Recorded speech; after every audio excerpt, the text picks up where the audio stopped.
You get nothing. Those 3 words echoed through the drawing room like a death sentence.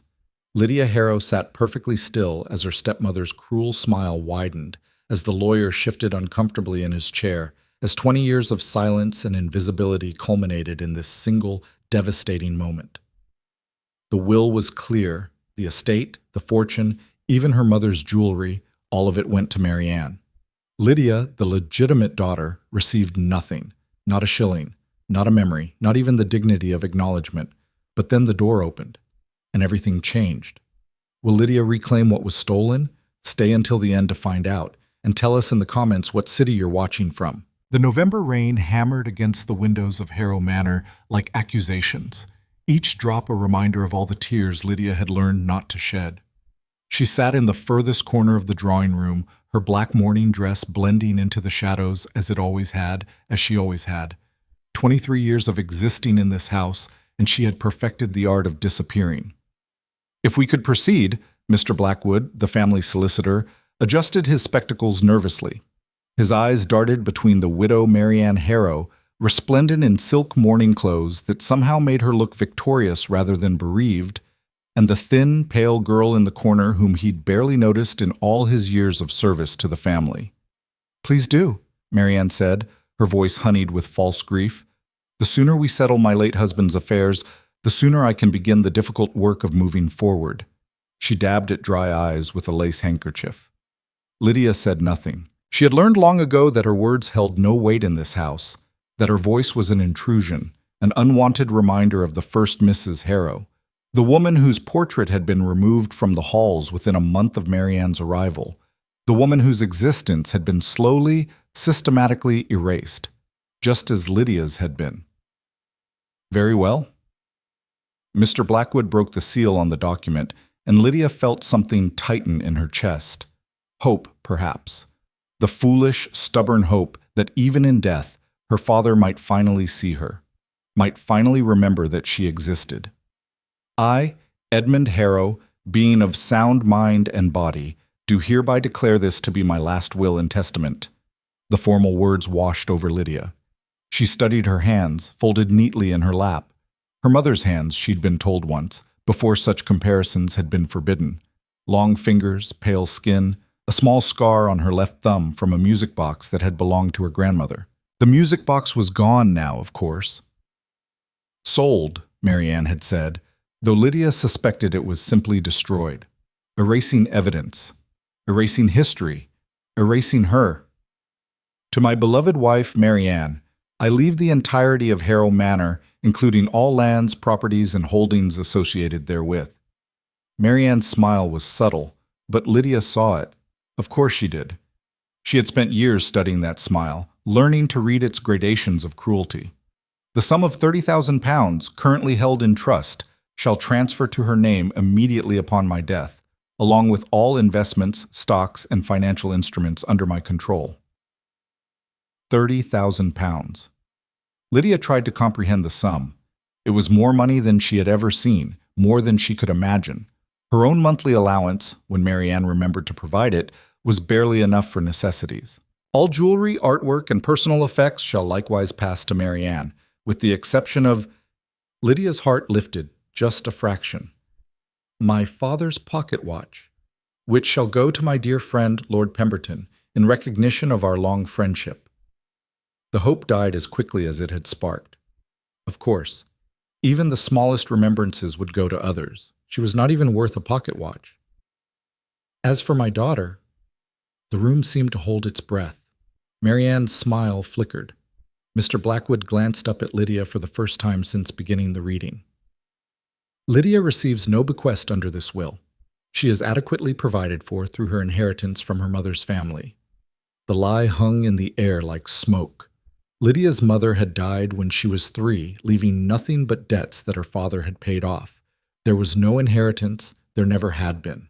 It was simply another erasure, another convenient fiction that allowed her father to abdicate responsibility even from beyond the grave. "That concludes the will," Mr. Blackwood said quietly. He was looking at Lydia now with something that might have been pity. She hated it. "Excellent." Marianne stood, smoothing her skirts with theatrical precision. "Mr. Blackwood, I trust all the paperwork can be finalized within the week. I'd like to begin making changes to the manor as soon as possible. This dreary place needs light, needs life, needs to move beyond the shadows of the past. She said this last part while looking directly at Lydia. Of course, Mrs. Harrow, though I must advise there are certain legalities regarding Miss Lydia's residence that we should discuss. Residence. Marianne's laugh was sharp, musical, practiced. Surely you're not suggesting that she continue living here? On my charity? The manor was her childhood home. The manor belongs to me, as does everything in it. Marianne turned to face Lydia fully now, her beautiful face transformed by unveiled contempt. You've haunted these halls long enough, playing the tragic orphan. It was almost tolerable when Edmund was alive. He had his peculiar sense of duty, however misguided, but I am not burdened by such sentiments. Lydia stood slowly, her legs unsteady. The room seemed to tilt and spin, but she kept her face composed. She had learned that too. Never show the wound. I understand, she said, her voice barely above a whisper. Do you? Marianne stepped closer, close enough that Lydia could smell her perfume. French, expensive, cloying. I wonder if you truly do. Let me speak plainly, since there's no longer any need for pretense. You were a mistake, Lydia, the unfortunate product of a marriage that should never have happened. Your mother was weak, vapid, unsuitable. She couldn't even survive childbirth properly. What kind of woman dies and leaves her husband with nothing but a squalling burden? Mr. Blackwood made a strangled sound of protest, but Marianne ignored him. Edmund never wanted you. He told me as much many times over the years. You reminded him of his failure, of the years he wasted on a woman who gave him no sons, no legacy, nothing but you, a daughter. And such a disappointing one at that. Each word was a knife, carefully placed, perfectly aimed. Lydia had heard variations of this speech before, in whispers, in implications, in the thousand small cruelties that made up her daily existence. But hearing it spoken aloud, officially, in front of witnesses gave it a terrible weight. So yes, Marianne continued, you understand correctly. You will leave this house. Today, if possible. I'll give you until tomorrow morning to gather your belongings, though I use that term loosely. The dresses were purchased with my money, the books from my library. Take your undergarments and whatever personal trinkets you imagine are yours. Nothing else. Where? Lydia's voice cracked. She swallowed, tried again. Where am I to go? That, my dear, is not my concern. You're 23 years old, educated after a fashion. Find work. Find a husband desperate enough to overlook your complete lack of dowry or prospects. Find a ditch to die in, for all I care. Just find it somewhere else. The cruelty was almost impressive in its completeness. Lydia felt something crack inside her chest, something that had been barely holding together for years. She was adrift, untethered. 23 years of life, and she had nothing to show for it. No money, no home, no family, no friends. Marianne had made sure of that, isolating her systematically from any potential allies. Nothing. She turned toward the door, moving mechanically, her body operating on instinct while her mind spun in useless circles. Where would she go? She had no relatives, no connections. The few servants who had shown her kindness over the years were long gone, replaced by Marianne's staff. She had perhaps £3 to her name, saved in secret from her meager allowance. Enough for a week's lodging in the cheapest boarding house, if she was careful. After that, she couldn't think about after that. Her hand was on the door handle when it burst open. Lydia stumbled backward as a man strode into the room with the kind of presence that seemed to rearrange the very air. Tall, broad-shouldered, dressed in black riding clothes that were soaked from the rain, he dominated the space immediately. His dark hair was wet, swept back from a face that was all sharp angles and harder edges. High cheekbones, a strong jaw, eyes the color of storm clouds. Behind him came 3 other men, clearly his attendants, and they fanned out with military precision. Mrs. Harrow, the man said, his voice deep and carrying an authority that made Marianne's theatrical confidence look like a child's game.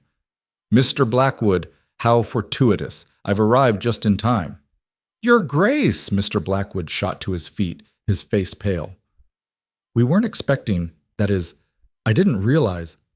Your Grace? Marianne's voice had lost its certainty. She was staring at the man with wide eyes, and Lydia saw something she'd never seen before. Marianne uncertain. The man, a duke, apparently, ignored them both. His eyes swept the room and landed on Lydia. She felt pinned by that gaze, trapped like a butterfly on a collector's board. "Miss Lydia Harrow," he said, and it wasn't a question. She nodded, unable to speak. "Adrian Vale," he said, executing a slight bow that somehow managed to convey both respect and absolute confidence in his own superiority. "Duke of Blackthorn, we need to discuss your inheritance." "Her inheritance?" Marianne's voice was shrill now, the veneer cracking. "There is no inheritance. The will was just read. She gets nothing." "That," Adrian said, still looking at Lydia, "is where you're mistaken." He reached inside his coat and withdrew a document, aged and official-looking, sealed with what Lydia recognized as the Harrow family crest, the original one, from before her father's time. "This is a contract dated March 15th, 1777, between the Duke of Blackthorn, my great-grandfather, and Lord Thomas Harrow, Miss Lydia's great-great-grandfather. It stipulates that in exchange for certain services rendered and territories granted, the Harrow family owed a debt to the Vale family." "I know nothing of this," Marianne snapped. "I imagine there are many things you know nothing of." Adrian's tone could have frozen water.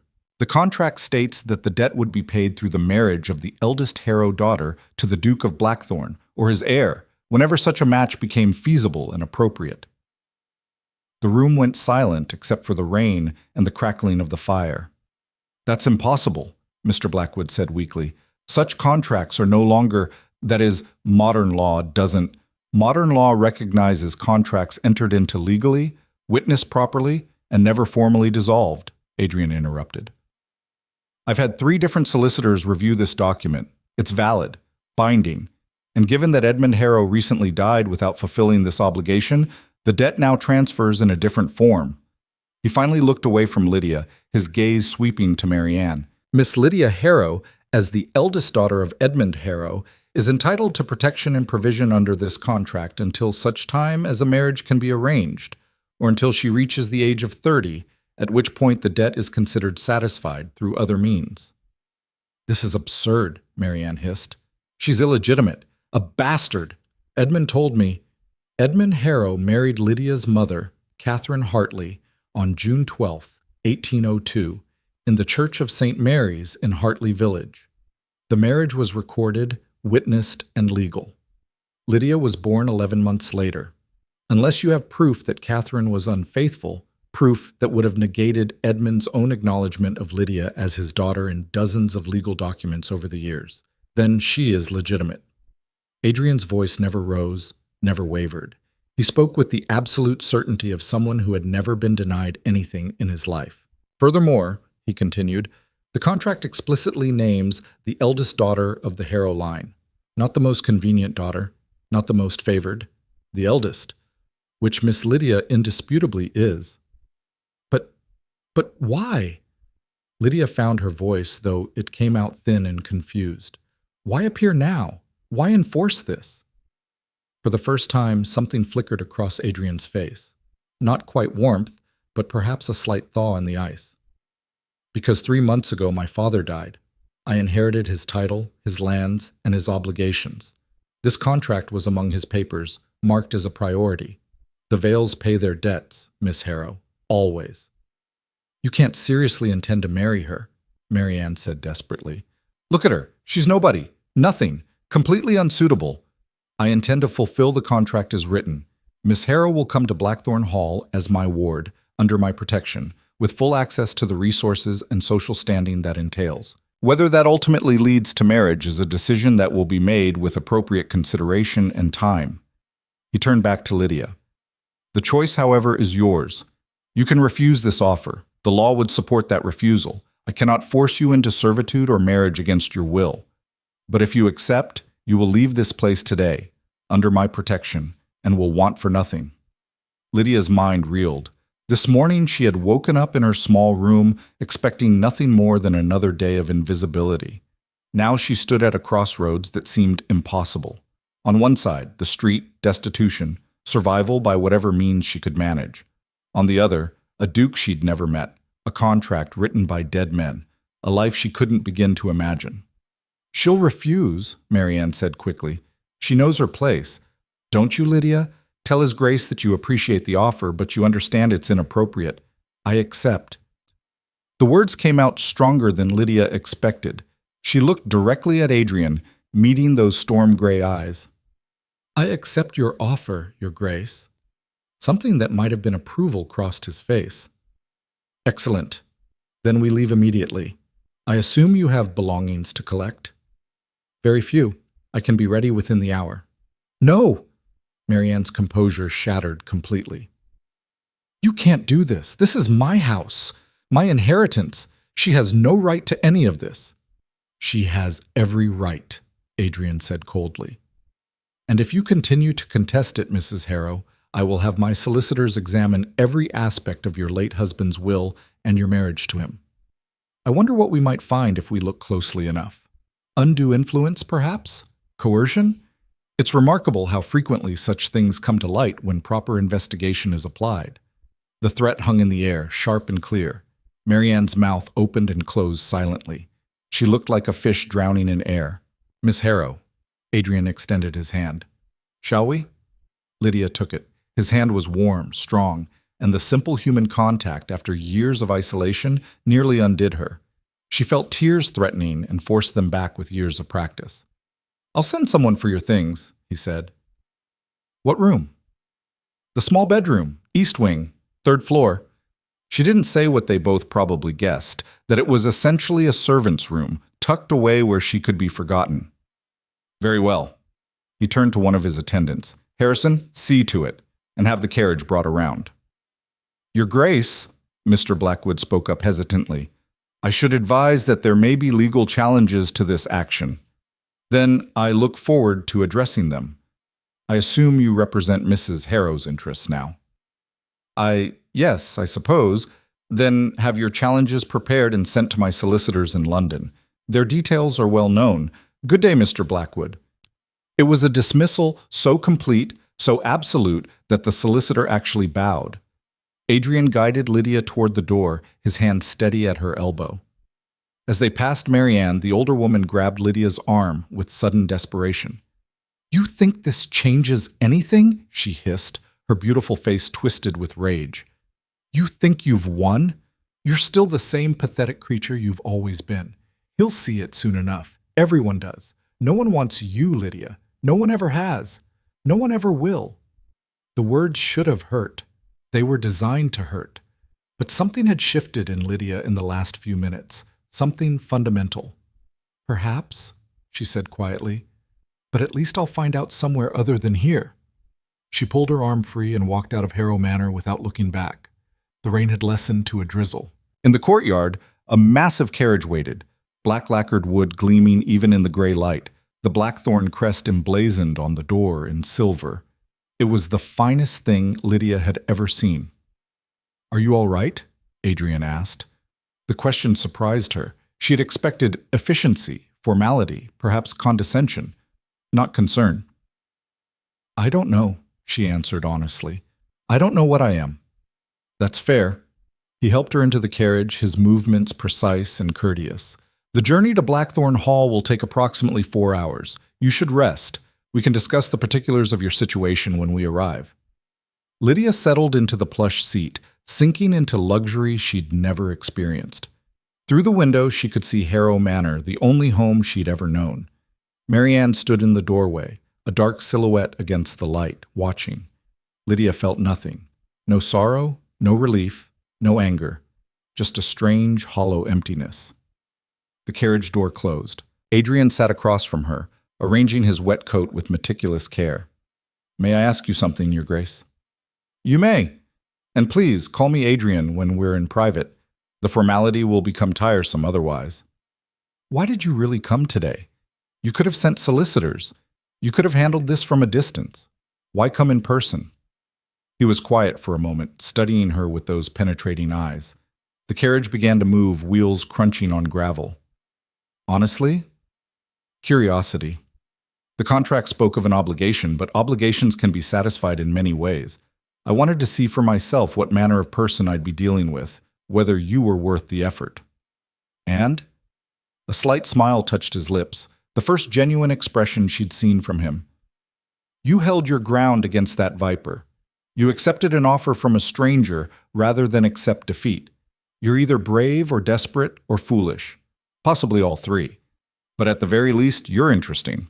I'm not sure being interesting is much of an asset. You'd be surprised. The world is full of tedious people, Miss Harrow. Interesting is rare. They fell into silence as the carriage rolled away from Harrow Manor, away from everything Lydia had ever known. She watched the countryside pass by, the familiar fields and hedgerows, the tenant farms, the small village where she'd sometimes walked when Marianne allowed it. What happens now? She asked finally.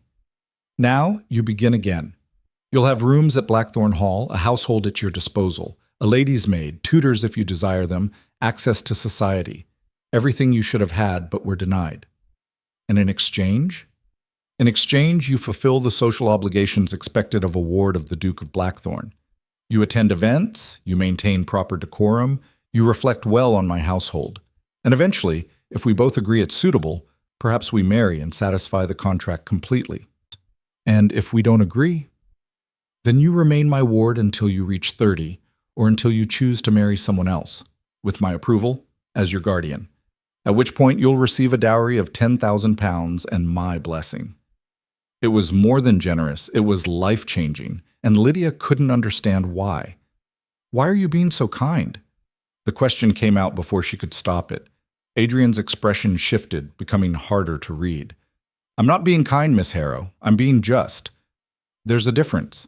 My family made an agreement with yours. You've been wronged by those who should have protected you. I'm simply correcting an imbalance. That's still more than most would do. Perhaps. Or perhaps I simply believe in honoring debts and protecting those who cannot protect themselves. The world has enough cruelty without me adding to it. Lydia wanted to believe him. Part of her, the starved, desperate part that had lived on scraps of kindness for years, wanted to believe this was real, that she had somehow stumbled into salvation. But another part, the part that had learned too well how quickly safety could be revoked, remained wary. What if I disappoint you? She asked quietly. Then I'll deal with the disappointment. But I suggest you stop anticipating failure, Miss Harrow. It's unbecoming. I've had a lot of practice at it. Then it's time to learn something new. The carriage rolled on through the rain, carrying Lydia away from her past and toward a future she couldn't begin to imagine. She touched the window glass, watching the water streak down, and thought about the girl she'd been this morning, small, invisible, convinced she was worth nothing. That girl had inherited nothing. But the girl in this carriage, she had inherited a duke. And everything was about to change. The rain stopped somewhere between her old life and her new one, as if the world itself had decided to mark the transition. Lydia watched the landscape transform through the carriage window, the familiar rolling hills giving way to denser forests, then to wilder, more rugged terrain. The road climbed steadily, and with each mile she felt the weight of Marianne's cruelty lift just slightly, replaced by a different kind of pressure, the unknown. Adrian had fallen silent after their initial conversation. His attention focused on a stack of documents one of his men had passed through the window during a brief stop. He read with fierce concentration, occasionally making notes in the margins with a silver pen. Lydia studied him when she thought he wasn't looking, the sharp intelligence in his eyes, the way his jaw tightened when he read something that displeased him, the unconscious authority in every gesture. This was a man accustomed to control, to power, to having his will be law, and she had just placed herself entirely in his hands. The thought should have terrified her. Perhaps it did, underneath the numbness. We're nearly there, Adrian said without looking up from his papers. Another 20 minutes. Lydia nodded, then realized he couldn't see her. Thank you. You'll want to prepare yourself. Now he did look up, his gray eyes assessing. Blackthorn Hall is not like Harrow Manor. It's larger, older, and considerably more complicated. Complicated how? You'll see. It wasn't an answer, but before she could press, the carriage crested a hill and Blackthorn Hall came into view. Lydia's breath caught. Harrow Manor could have fit inside Blackthorn's east wing alone. The hall sprawled across the landscape like a sleeping giant, all dark stone and towering battlements, Gothic spires reaching toward the clearing sky. It looked less like a home and more like a fortress, something built to withstand sieges and centuries. Ivy crawled up the walls in thick ropes, and the windows, there must have been hundreds of them, reflected the late afternoon sun like watching eyes. It's... Lydia searched for words. Imposing. That's one word for it. Adrian's tone was dry. My family has lived here for 400 years. Every generation adds something, changes something, leaves their mark. The result is an architectural nightmare that somehow manages to be both magnificent and completely impractical. The carriage rolled through massive iron gates, down a tree-lined drive that seemed to stretch forever. As they approached the main entrance, Lydia saw figures emerging, servants, she assumed, gathering to receive their master's return, and to inspect his unexpected cargo. The carriage stopped. Adrian exited first, moving with fluid grace, and turned to offer Lydia his hand. She took it and stepped down, acutely aware of her shabby dress, her lack of proper traveling clothes, the way her hair had come loose from its simple pins during the journey. She must look like exactly what she was, a charity case. Your Grace, welcome home. An elderly man with impeccable posture and silver hair stepped forward. His eyes flickered to Lydia with barely concealed curiosity. We received your message. The rooms have been prepared as requested. Thank you, Morrison. This is Miss Lydia Harrow. She'll be residing with us as my ward. Please ensure the staff understands she's to be treated with the same respect due any member of this household. Morrison's expression didn't change, but Lydia sensed a shift in the air around them. The assembled servants, perhaps 20 of them, were all staring now, some with curiosity, others with suspicion, a few with thinly veiled hostility. Of course, Your Grace. Miss Harrow, welcome to Blackthorn Hall. Thank you, Lydia managed, her voice small against the vastness of the building looming behind her. Mrs. Wickham will show you to your rooms, Morrison continued, gesturing to a stern-faced woman in a black dress. I'm sure you'll want to rest after your journey. Actually, Adrian interjected, I'd like Miss Harrow to join me for dinner this evening, 7 o'clock. That gives her, he consulted a pocket watch, 2.5 hours, sufficient time to refresh and settle in. Mrs. Wickham's mouth tightened almost imperceptibly. Of course, Your Grace. This way, Miss Harrow. Lydia followed the housekeeper into Blackthorn Hall, through doors that could have accommodated a giant, into an entrance hall that made her dizzy with its scale. The ceiling soared overhead, painted with scenes of hunting and battle. A grand staircase split into 2 curving branches, the balustrade carved from dark wood that gleamed like oil. Portraits lined the walls, generations of veils staring down with various expressions of pride, power, and disdain. The ducal apartments are in the west wing, Mrs. Wickham said without looking back. The family rooms occupy the 2nd floor. Your suite is in the east wing, 2nd floor. Close enough to be convenient, far enough to be proper. The message was clear. You're here, but you're not one of us. They climbed the stairs in silence. Lydia's legs ached from sitting in the carriage, and she was acutely aware of her breathing in the quiet hallways. East wing, 2nd floor. They passed dozens of doors, each one presumably leading to rooms she'd never see. The hall seemed endless, a maze of corridors and staircases, of polished floors and ancient tapestries. Finally, Mrs. Wickham stopped before a set of double doors and produced a key. Your rooms, Miss Harrow. The suite was larger than Lydia's entire living space at Harrow Manor. She stepped inside, trying to process what she was seeing. A sitting room with furniture that looked both antique and pristine. Windows overlooking gardens that stretched to a distant lake. A bedroom visible through another doorway, and, You have your own bathing room, Mrs. Wickham said, her tone suggesting this was an extravagance. Hot water can be drawn with notice. Your lady's maid will arrive shortly to help you prepare for dinner. I don't have a lady's maid. You do now. Anna has been assigned to you. She's young but capable. Your belongings from Harrow Manor should arrive tomorrow, though I understand there isn't much. The slight was subtle but unmistakable. No, Lydia agreed quietly. There isn't much. Mrs. Wickham moved toward the door, then paused. A word of advice, Miss Harrow. His Grace is a kind man, but he's also the Duke of Blackthorn. That means something in this world. There are expectations, standards, traditions. You'd do well to remember your place. And what place is that? The housekeeper's eyes were hard. Temporary. She left, closing the door with a soft click that sounded like a judgment. Lydia stood in the center of the sitting room, surrounded by luxuries she'd never imagined, in a house that made her feel smaller than Marianne ever had, and felt the full weight of what she'd accepted crash down on her. This wasn't salvation. This was a different kind of cage. She was still standing there, frozen and overwhelmed, when a knock sounded. A girl entered, barely 16, with red hair and kind eyes, carrying an armful of linens. "Miss Harrow? I'm Anna. I'm to be your maid, if that's all right with you, miss." "Of course. Thank you, Anna." The girl smiled, genuine and warm. "Mrs. Wickham said you'd be wanting a bath before dinner. I'll get that started for you. And I've brought some clothes that might fit. They belong to His Grace's cousin, but she left them behind when she married. They're a bit out of fashion, but better than—" She stopped, blushing. "I'm sorry, miss. I shouldn't have—" "It's all right. You're right. They'll be better than what I have." Anna busied herself with preparations, chattering as she worked. "It's exciting having someone new at the hall. It's been so quiet since the old Duke died. His Grace keeps to himself mostly, always working. The staff was starting to worry he'd never marry, never have an heir.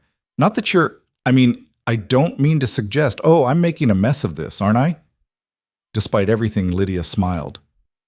"You're doing fine, Anna. How long have you worked here?" 3 years, miss, since I was 13. My mother was a housemaid before me. It's a good position, steady. His Grace is fair, not like some of the other nobles." She tested the bathwater with her hand. "That should be ready for you, miss." The bath was heaven. Lydia sank into the hot water and felt months, years of tension begin to dissolve. At Harrow Manor, she'd been allowed one lukewarm bath a week, always rushed, always with Marianne's complaints echoing through the walls. This was different. This was warmth and privacy, and the simple luxury of being clean. When she emerged, Anna had laid out a dress on the bed. It was indeed out of fashion, at least 5 years old by Lydia's guess, but it was beautiful. Deep green silk with delicate embroidery, far finer than anything she'd ever worn. "Will it do, miss? It's perfect." Anna helped her dress, then worked on her hair with surprising skill. "You've lovely hair, miss, if you don't mind me saying, like spun gold. We'll put it up proper, show off your neck."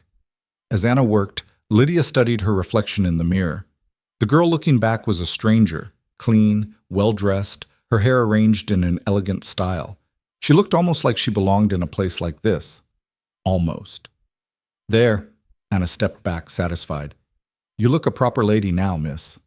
"Thank you, Anna. You've been very kind." "It's my job, miss. But also, well, I'm glad you're here. The hall needs some life in it." A clock somewhere chimed the quarter hour. 6:45. "I should go down," Lydia said, her stomach nodding. "Where's the dining room?" "I'll show you, miss. It's a bit of a walk." It was more than a bit. Anna led her through corridors and down staircases, pointing out landmarks. "That's the portrait of the third Duke. Terrible man by all accounts.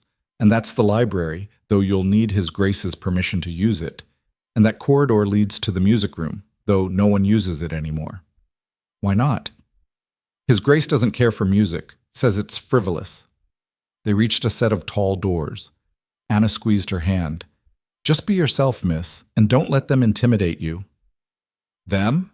But Anna had already slipped away, leaving Lydia alone before the doors. She could hear voices inside. Adrian's deep baritone and another voice, female, sharp with irritation. Lydia raised her hand to knock, then stopped. Through the crack in the door, she could see them. Adrian stood near the fireplace, still in his dark clothes, his posture rigid. Across from him was a woman who made Lydia's breath catch. She was beautiful in a way that seemed almost weaponized. Dark hair piled in an intricate style, a dress of crimson silk that clung to her curves, jewels at her throat that caught the candlelight. She moved like a dancer, all controlled grace and deliberate display. "Absurd, Adrian, bringing some orphan here without warning, installing her as your ward. What will society think?" "I don't particularly care what society thinks, Catherine." Catherine. The name struck a chord of memory. Adrian's former love, the woman rumor said had broken his heart. Well, you should. You're the Duke of Blackthorn. Your reputation matters. Your alliances matter. This girl, what's her name? Lydia? She's nobody. Worse than nobody. I made inquiries. Her stepmother is already spreading stories. Illegitimate birth, questionable morals, possible madness. You've tied yourself to a scandal. The stories are lies. Are they? Or are you being taken in by a pretty face and a tragic story? Catherine moved closer to Adrian, her hand reaching for his arm. I know you, Adrian. You have a soft spot for lost causes. But this isn't a stray dog you can rescue. This is your household, your name. Every choice you make reflects on your position. Which is precisely why I'm making this choice. The contract is legal and binding. Lydia is the rightful heir to the Harrow obligation. I'm simply honoring my family's word.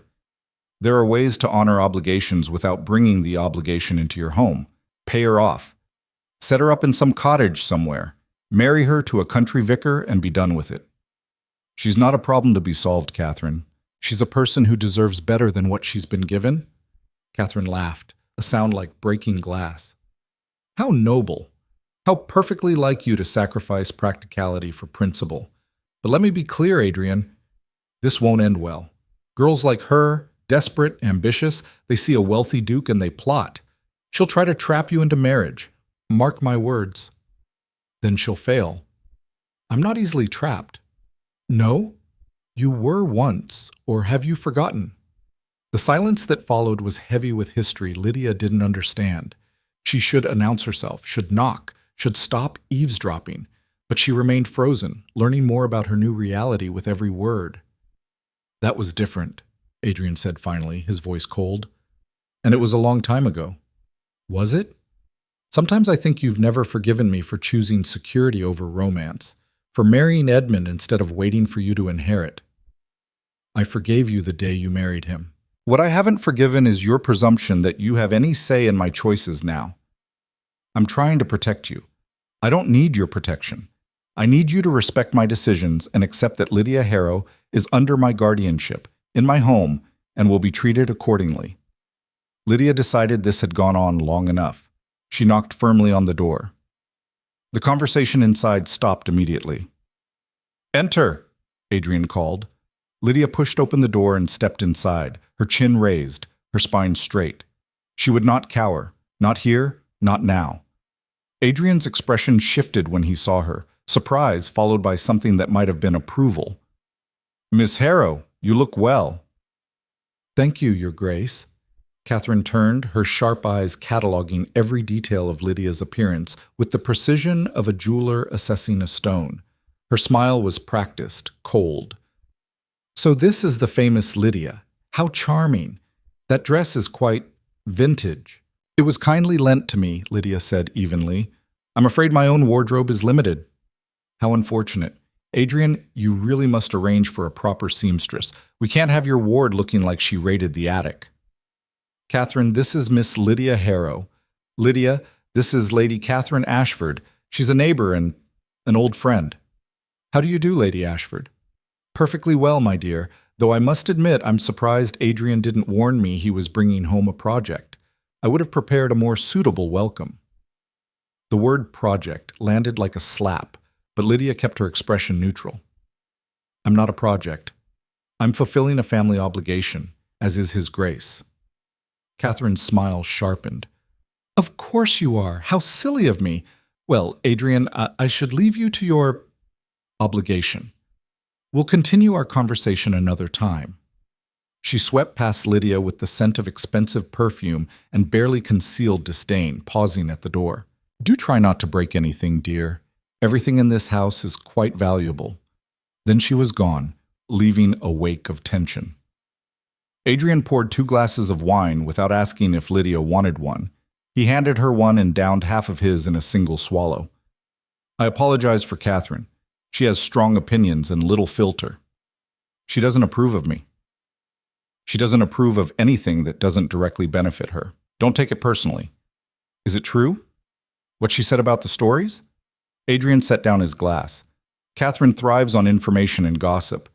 If she says your stepmother is spreading lies, then yes, it's probably true. But lies have no power if we don't give them any. In my experience, lies have tremendous power. Truth is what struggles. Then we'll make truth stronger. He gestured to the table, set for two. Shall we eat? I'm sure you're hungry. The meal was elaborate, far more courses than Lydia was accustomed to, each one more refined than the last. Morrison and other servants moved through the room like ghosts, anticipating needs before they were spoken. Adrian ate with mechanical efficiency, his mind clearly elsewhere. Tell me about yourself, he said finally. What did you do at Harrow Manor? How did you spend your days? Lydia considered lying, painting a prettier picture. But what was the point? I existed. I read when I could access the library. I played the piano when Marianne was out. I took walks when permitted. Mostly, I stayed in my room and tried not to be noticed. For how long? Since Marianne arrived. I was 13. 10 years. Adrian's jaw tightened. 10 years of that treatment. It could have been worse. That's not a defense of what happened. That's evidence of how thoroughly you were broken down. He leaned forward. You're not there anymore, Lydia. You're here. And here you matter. The kindness in his voice was almost harder to bear than Catherine's contempt. Lydia felt tears threaten and fought them back ruthlessly. Why are you being so kind to me? I told you I honor my debts. But it's more than that. You could honor the debt and still treat me like a burden. You don't have to... She gestured vaguely. Care. Adrian was quiet for a long moment. My father was many things, but he raised me to believe that power comes with responsibility. I have wealth, title, influence. That means I have an obligation to use them justly. You were wronged. I'm correcting that wrong. It's not complicated. Everything about this is complicated. Perhaps, but we'll manage. He stood. Come with me. There's something I want to show you.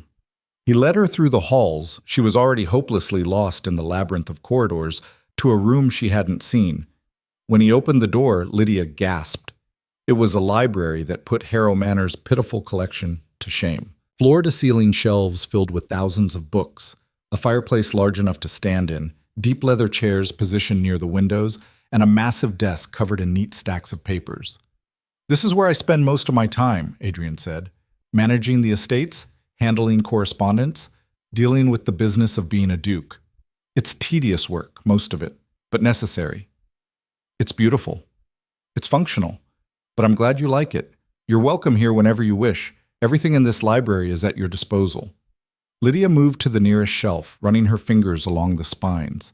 Poetry, philosophy, histories, novels, years of reading material. I used to steal into the library at home, she admitted. Marianne forbade me from taking books, said I was too stupid to understand them anyway. But I'd sneak in after she went to bed, read by candlelight, and put them back before morning. You won't have to sneak here. These books are yours as much as mine now. She turned to face him. Why does Catherine hate me? The directness of the question seemed to surprise him. She doesn't hate you. She doesn't know you. Then why does she want me gone? Adrian moved to the window, looking out at the darkening grounds. Catherine and I have a complicated history. We were engaged once, many years ago. I was 20, she was 19. We were in love, or thought we were, but my father was still alive then, and I had no title, no fortune of my own. When Edmund Ashford, an older man, wealthy, titled, offered for her, she accepted. She chose money over you. She chose security. I can't entirely blame her for that. The world is not kind to women without means, as you well know. But you still loved her. I thought I did. Now I'm not sure what I felt was love or simply youth and foolishness. He turned back to face her. Catherine is widowed now, rich, powerful, still beautiful. And she believes that gives her a claim on me. Does it? No. Whatever we had ended when she married Edmund. But she's persistent, and she has influence in society. Her disapproval of you is strategic. If she can discredit you, she removes you as an obstacle to her plans. Plans to marry you. Plans to control me. Marriage is just the mechanism. Lydia absorbed this, piecing together the dynamics. So I'm not just fighting my own reputation, I'm fighting hers too. You're not fighting anything. I am. This is my household, my decision. Catherine has no power here. But even as he said it, Lydia knew it wasn't true.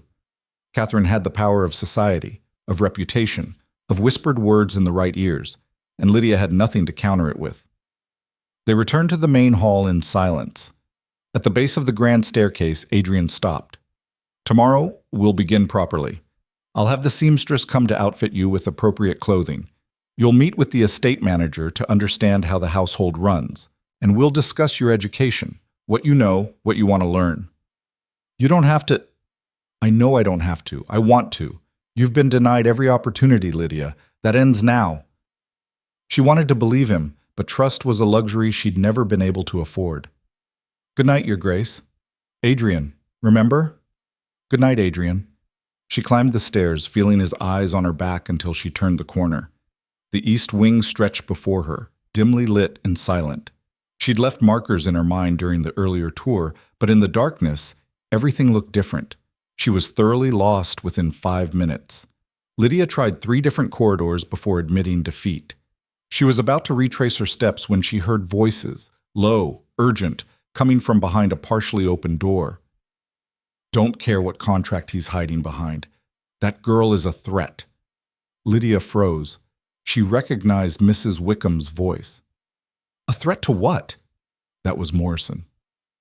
To everything. To the natural order of this house. His Grace is a young man, unmarried, vulnerable to manipulation.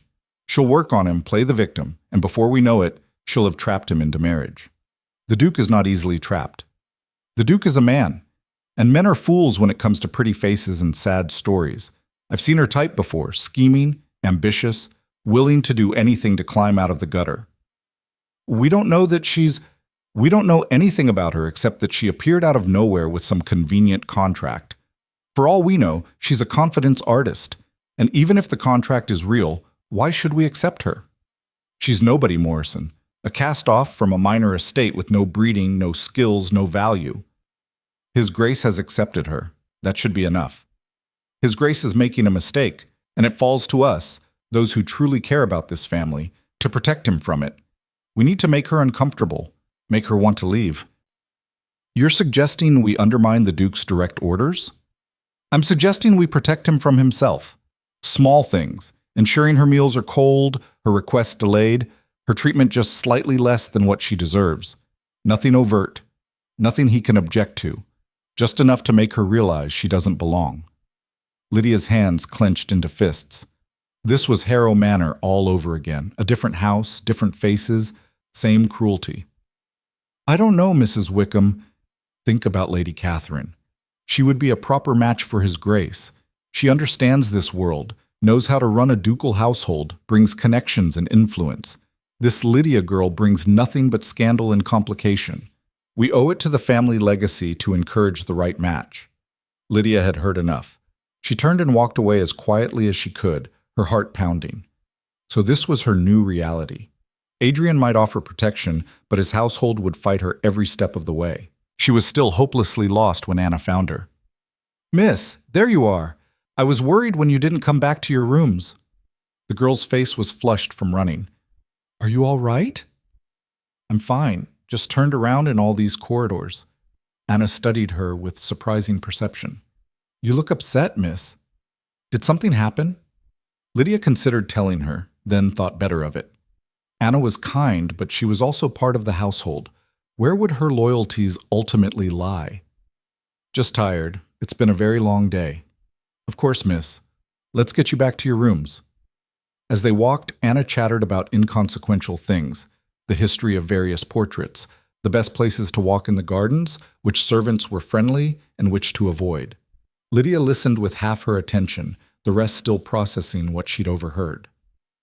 Back in her suite, Anna helped her undress and prepare for bed. The nightgown provided was soft, warm, nothing like the thin cotton she'd worn at Harrow Manor. Will you be all right, miss? I can stay if you'd like. No, thank you, Anna. You've been very kind. I'll be fine. But after Anna left, Lydia stood at the window, looking out at the vast grounds of Blackthorn Hall, and wondered if she'd made a terrible mistake. She'd escaped one prison only to enter another, this one larger and more complex but still fundamentally hostile. A knock on the door interrupted her thoughts. "Come in."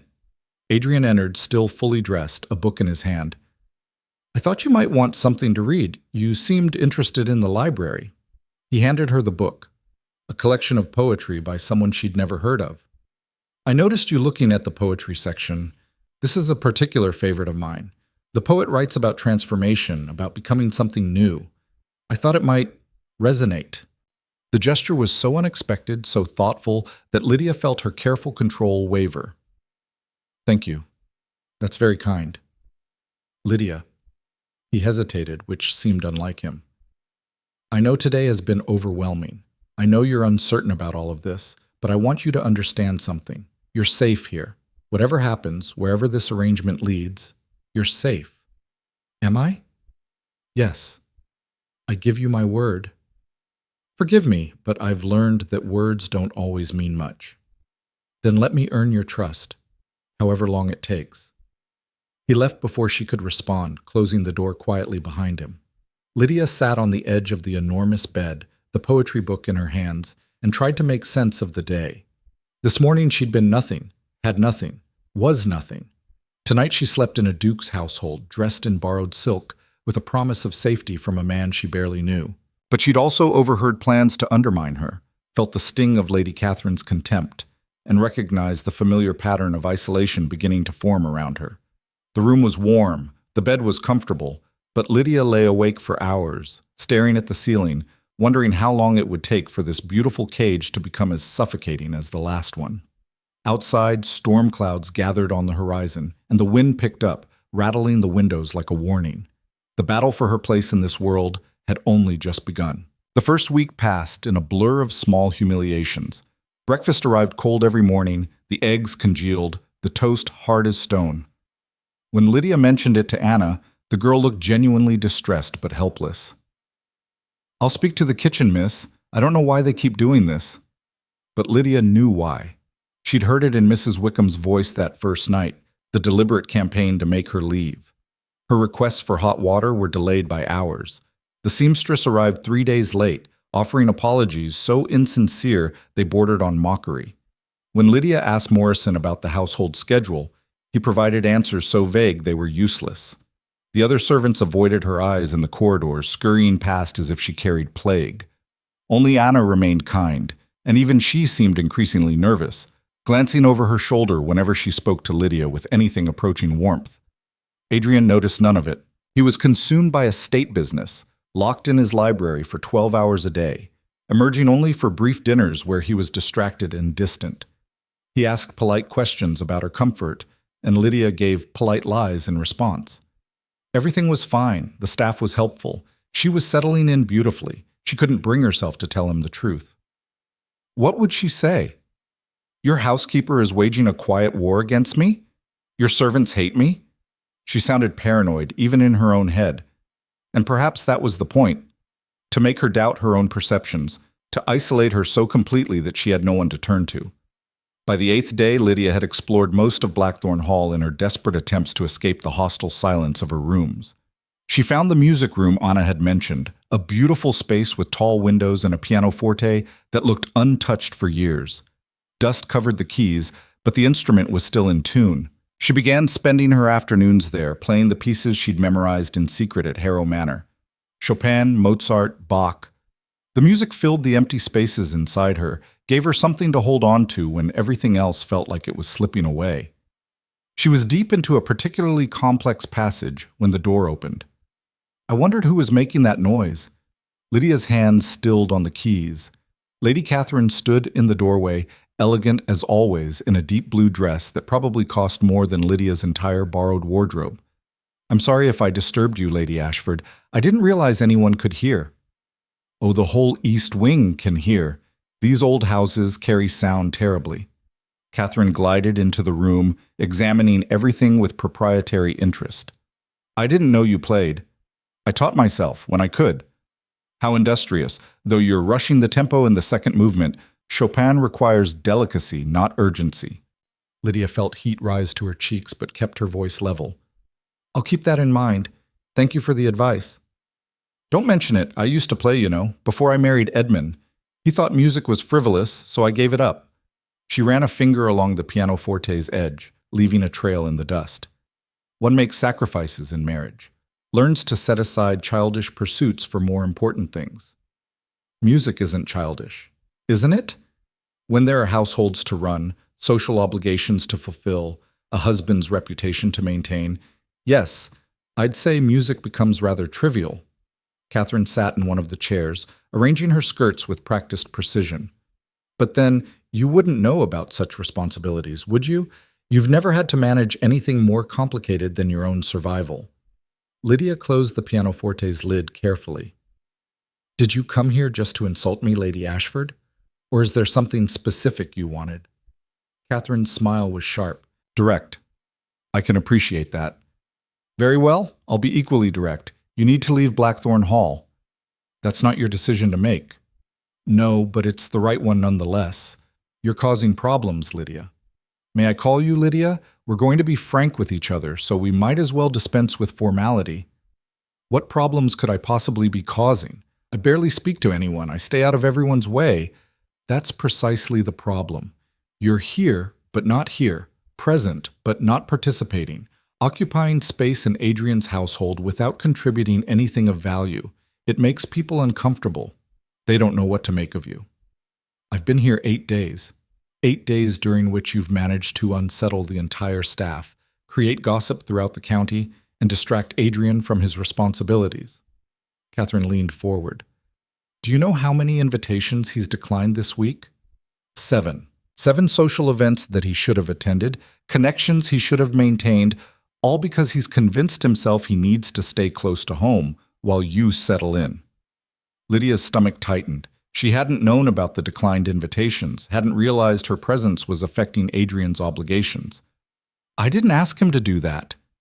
Of course you didn't. You don't have to ask. That's your strategy, isn't it?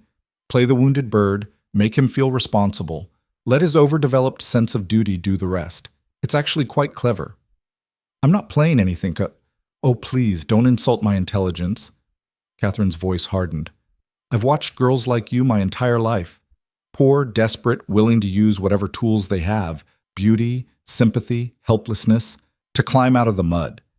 You saw an opportunity in that contract and you seized it. I can't entirely blame you for that. But I won't let you destroy Adrian in the process. I'm not trying to destroy anyone. Maybe not consciously, but you will anyway, simply by being here. Adrian is the Duke of Blackthorn. He needs a wife who understands that world, who can navigate its complexities, who brings something to the table beyond a tragic backstory. He needs someone like me. There it was, the real reason for this conversation. Does he know you feel this way? Adrian knows exactly how I feel. What he doesn't know, what he's too noble to see, is that you're a liability he can't afford. The whispers have already started, Lydia, about his judgment, his fitness to lead, his weakness for sob stories. Every day you remain here, his reputation suffers. Then perhaps his reputation is too fragile to begin with. Catherine stood abruptly, her composure cracking. You arrogant little... Do you have any idea what you're risking? Adrian's position isn't just about him. It's about hundreds of people who depend on his estates for their livelihoods, political alliances that maintain stability, social networks that... She stopped, visibly controlling herself. Of course you don't understand. How could you? You've never been responsible for anything beyond your own survival. You're right. I haven't. But I'm learning. Learn faster. Or better yet, leave before you do irreparable damage. Catherine moved toward the door, then paused. I'm hosting a ball in 2 weeks, a traditional autumn event that everyone who matters will attend. Adrian will be expected to come, and as his ward, you'll be expected to accompany him. Consider it your debut into society. The thought made Lydia's blood run cold. I don't think... It's not a request. Refuse, and people will wonder why. Attend, and they'll judge you in person. Either way, you lose. Catherine's smile was cruel. But at least if you attend, you'll understand exactly what you're up against. Maybe then you'll find the good sense to leave on your own. She swept out, leaving Lydia alone in the music room with the dust and the silence and the overwhelming certainty that Catherine was right about one thing: she was completely out of her depth. That evening, Lydia found Adrian in the library, buried under maps and ledgers. He looked exhausted, shadows under his eyes that hadn't been there a week ago. "I'm sorry to disturb you," she said from the doorway. He looked up, and something in his expression softened.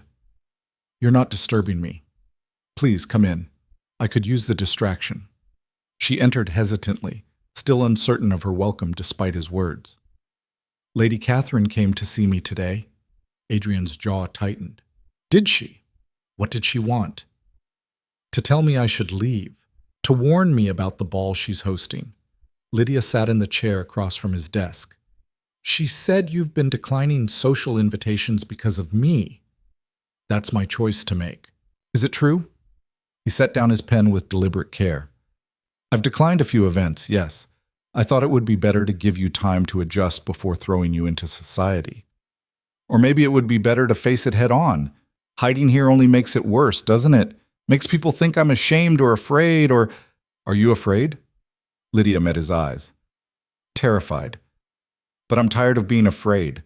I've spent my whole life making myself small, trying not to be noticed, hoping that if I just stayed quiet enough, I'd be safe. It never worked. Maybe it's time to try something different." Adrian studied her for a long moment. "What are you suggesting?" "I'm suggesting we go to Catherine's ball. We face society together, we answer whatever questions they have, and we stop acting like my presence here is something to be ashamed of." "I'm not ashamed. I know. But they'll think you are if you keep me hidden away. Catherine's right about that much. If I'm going to be part of your household, I need to be visible. Otherwise, I'm just another secret, another scandal waiting to break." "You realize what you're proposing? Catherine's balls are vicious. The people who attend are influential, judgmental, and they'll have heard every piece of gossip your stepmother has spread. They'll be looking for reasons to tear you apart." "Then let them look. I'm done hiding." Something like respect crossed Adrian's face. "You're braver than you think. Or more foolish. I'm not sure there's a difference anymore." He stood, walking around the desk to face her directly. "If we do this, if we attend the ball, I need you to understand something. I will defend you. Publicly, completely, without reservation. But that will tie our reputations together even more firmly. If you fail, I fail with you. Are you prepared for that responsibility?"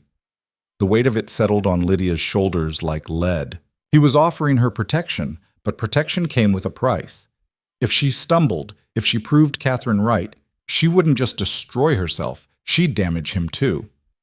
"Yes," she said, trying to sound more confident than she felt. "I'm prepared." "Then we'll need to make sure you're ready. The ball is in 2 weeks. That gives us time to prepare." "Prepare how?" "Dance lessons, etiquette training, wardrobe fitting. You'll need to know how to navigate a formal event, how to handle pointed questions, how to maintain composure under pressure." He smiled slightly. "Consider it your education in survival." The next 2 weeks were brutal. Adrian hired a dance master, and severe elderly man named Mr. Pembroke who rapped Lydia's ankles with his cane every time she missed a step. Terrible posture, sloppy footwork. His Grace is wasting his money on a hopeless case. But Lydia persisted, practicing until her feet bled, until she could execute a perfect waltz in her sleep. She would not give them the satisfaction of watching her stumble. The etiquette lessons were worse. A pinch-faced woman named Mrs. Aldridge drilled her on proper forms of address, acceptable topics of conversation, the complex hierarchy of who could speak to whom and when. You never initiate conversation with the Duchess. You wait to be addressed. You never contradict a gentleman in public. You defer to your betters at all times. "And who exactly are my betters?" Lydia asked after one particularly condescending lecture. Mrs. Aldridge looked at her like she'd grown a second head. "Everyone, dear, you're a ward with no family, no fortune, no connections. Everyone is your better." That night, Lydia threw a hairbrush across her room in frustration. Anna found it shattered on the floor the next morning and said nothing, just cleaned up the pieces and squeezed Lydia's hand in silent support. The seamstress finally arrived with a wardrobe that transformed Lydia's appearance completely. Dresses in jewel tones, evening gowns with intricate beading, day dresses in soft fabrics that actually fit her properly. For the ball, they created something spectacular, a gown of midnight blue silk that seemed to shimmer when she moved, with delicate silver embroidery along the bodice and sleeves. "You look like a duchess yourself," Anna breathed when Lydia tried it on. But looking the part and being the part were entirely different things. 3 days before the ball, Adrian summoned her to the library. When she arrived, she found him with another man, younger, handsome in a careless way, with laughing eyes and an easy smile.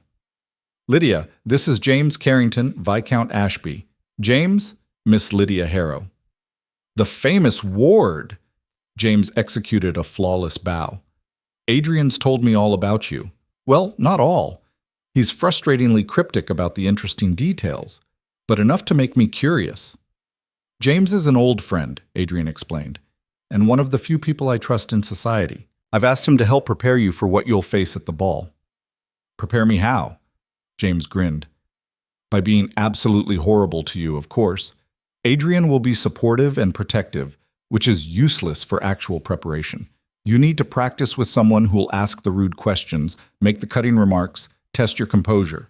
That's where I come in." For the next hour, James subjected Lydia to an interrogation that made Mrs. Aldridge's lessons look gentle.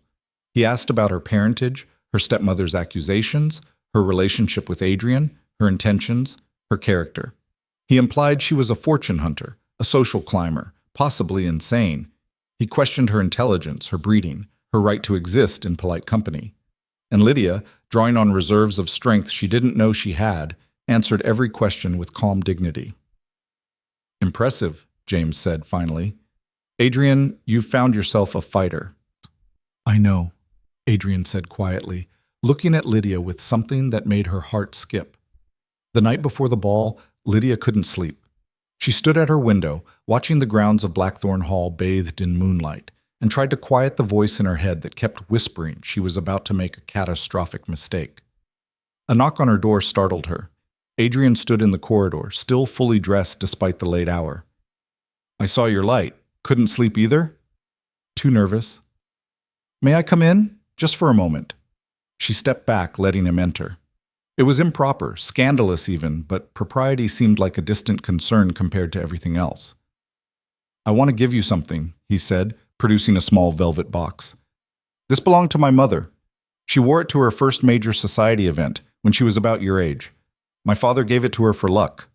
Inside the box was a delicate silver necklace with a single sapphire pendant. Simple, elegant, beautiful.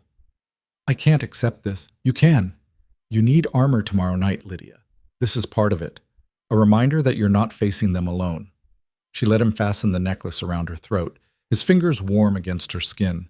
In the mirror, the sapphire caught the candlelight, glowing like a trapped star. "Thank you," she whispered. "Don't thank me yet. Wait until you've survived the ball." But he smiled when he said it, and for a moment Lydia let herself believe everything might actually be all right. She should have known better. The ball was held at Catherine's estate, Rosewood Manor, a sprawling property that rivaled Blackthorn in grandeur. Carriages lined the drive, disgorging elegantly dressed nobility by the dozen. The house blazed with light, music spilling from the open windows, laughter and conversation creating a wall of sound that Lydia could feel in her bones. "Ready?" Adrian asked as their carriage stopped. "No, but let's go anyway." He helped her down, offering his arm with formal precision. Together they walked up the steps, into the light, into the lion's den. The ballroom was magnificent, crystal chandeliers, polished marble floors, walls hung with silk in Catherine's signature deep red. Hundreds of people filled the space, all of them turning to stare as Adrian and Lydia were announced. "The Duke of Blackthorn and Miss Lydia Harrow." The whispers started immediately, a rustling sound like leaves before a storm. Catherine appeared instantly, resplendent in gold silk, her smile predatory. "Adrian, how wonderful that you came, and Lydia, don't you look charming? That dress is almost fashionable." "Lady Catherine, thank you for the invitation." "Well, I could hardly exclude Adrian's ward, could I? That would be terribly rude. Come, you must meet everyone. They're dying to make your acquaintance." The next hour was a gauntlet. Catherine paraded them through the ballroom, introducing Lydia to duchess after duchess, earl after earl, each one examining her like a specimen under glass. The questions came fast and pointed. I heard your father recently passed. My condolences. What did he leave you? Your mother was a Hartley, wasn't she? Minor gentry. From the north. How unfortunate. And you're living with the Duke? How modern. I'm sure that won't cause any gossip at all. Lydia smiled, answered politely, and felt herself dying inside with each interaction. Adrian stayed close, his presence a shield, but even he couldn't deflect every barb. Then Marianne arrived. Lydia saw her stepmother across the ballroom and felt the floor drop out from under her. Marianne looked triumphant, her arm linked through Mr. Blackwood's. The solicitor had apparently switched allegiances, and she was heading straight toward them. Adrian, Lydia whispered urgently, I need to leave. What? Why? But it was too late. Marianne had reached them, her smile venomous. Lydia, how unexpected to see you here. Though I suppose His Grace brings charity cases everywhere these days. Mrs. Harrow, Adrian said coldly, I wasn't aware you'd been invited. Lady Catherine and I have become quite close. She's been so helpful, providing information about dear Lydia's background. Information the Duke might find enlightening. I know everything about Lydia's background. Your attempts at slander are transparent and pathetic. Marianne's eyes glittered. Slander? Is it slander to tell the truth? To share documented facts? She produced a paper from her reticule, unfolding it with theatrical precision. This is a letter from the vicar of St. Mary's Church, the church where Lydia's parents supposedly married. He has no record of any such marriage. No license, no register entry, no witnesses. The words hit Lydia like physical blows. That's impossible. Is it? Or is it the truth you've been hiding? That your mother was Edmund's mistress, that you're illegitimate, that this entire contract you're using to trap the Duke is based on a lie? The whispers around them grew louder, more vicious. Lydia felt the walls closing in, felt every eye in the ballroom turn toward her with judgment and contempt. The marriage record exists, Adrian said firmly. I've seen it myself.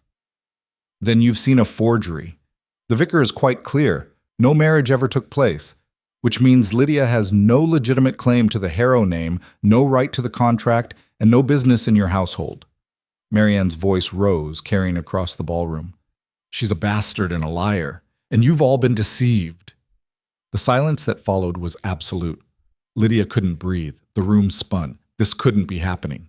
The marriage was real. She'd seen her mother's ring. Her father had acknowledged her. Actually, a new voice cut through the chaos. That's not quite accurate. Everyone turned. James Carrington stood near the entrance, holding several documents, his expression serious for the first time since Lydia had met him. I took the liberty of investigating Miss Harrow's background myself. Professional curiosity, you understand, and I discovered something fascinating. He walked forward, the crowd parting before him. The marriage record wasn't at St. Mary's in Hartley Village. It was at St. Mary's in Hartley Cross, a different parish entirely, about 15 miles away. Easy mistake for someone who wanted to create doubt. He handed the documents to Adrian, who examined them quickly. Marriage license signed by Edmund Harrow and Catherine Hartley, witnessed by Lord Thomas Pemberton and Lady Anne Wickford, dated June 12, 1802. Completely legal and binding. But that's... Marianne's confidence crumbled. Mr. Blackwood said, Mr. Blackwood checked the wrong church. Whether through incompetence or deliberate deception, I couldn't say. James turned to face the assembled crowd. But what I can say with absolute certainty is that Lydia Harrow is legitimate. Her claim to the contract is valid, and anyone spreading rumors to the contrary is engaging in defamation. The mood in the room shifted. People who had been staring at Lydia with contempt now looked at Marianne with disgust. The woman who had seemed so powerful moments ago now looked small and desperate. You planned this, Marianne hissed at Lydia. You orchestrated this entire scene. No, Adrian said, his voice cutting like a blade. You did. You came here intending to destroy Lydia publicly. You failed, and now you're going to leave before I have you forcibly removed. You can't. I'm the Duke of Blackthorn. I can do exactly that. Leave now, Mrs. Harrow. and pray I never see you again." Marianne fled, Mr. Blackwood scurrying after her, and the ballroom erupted in conversation.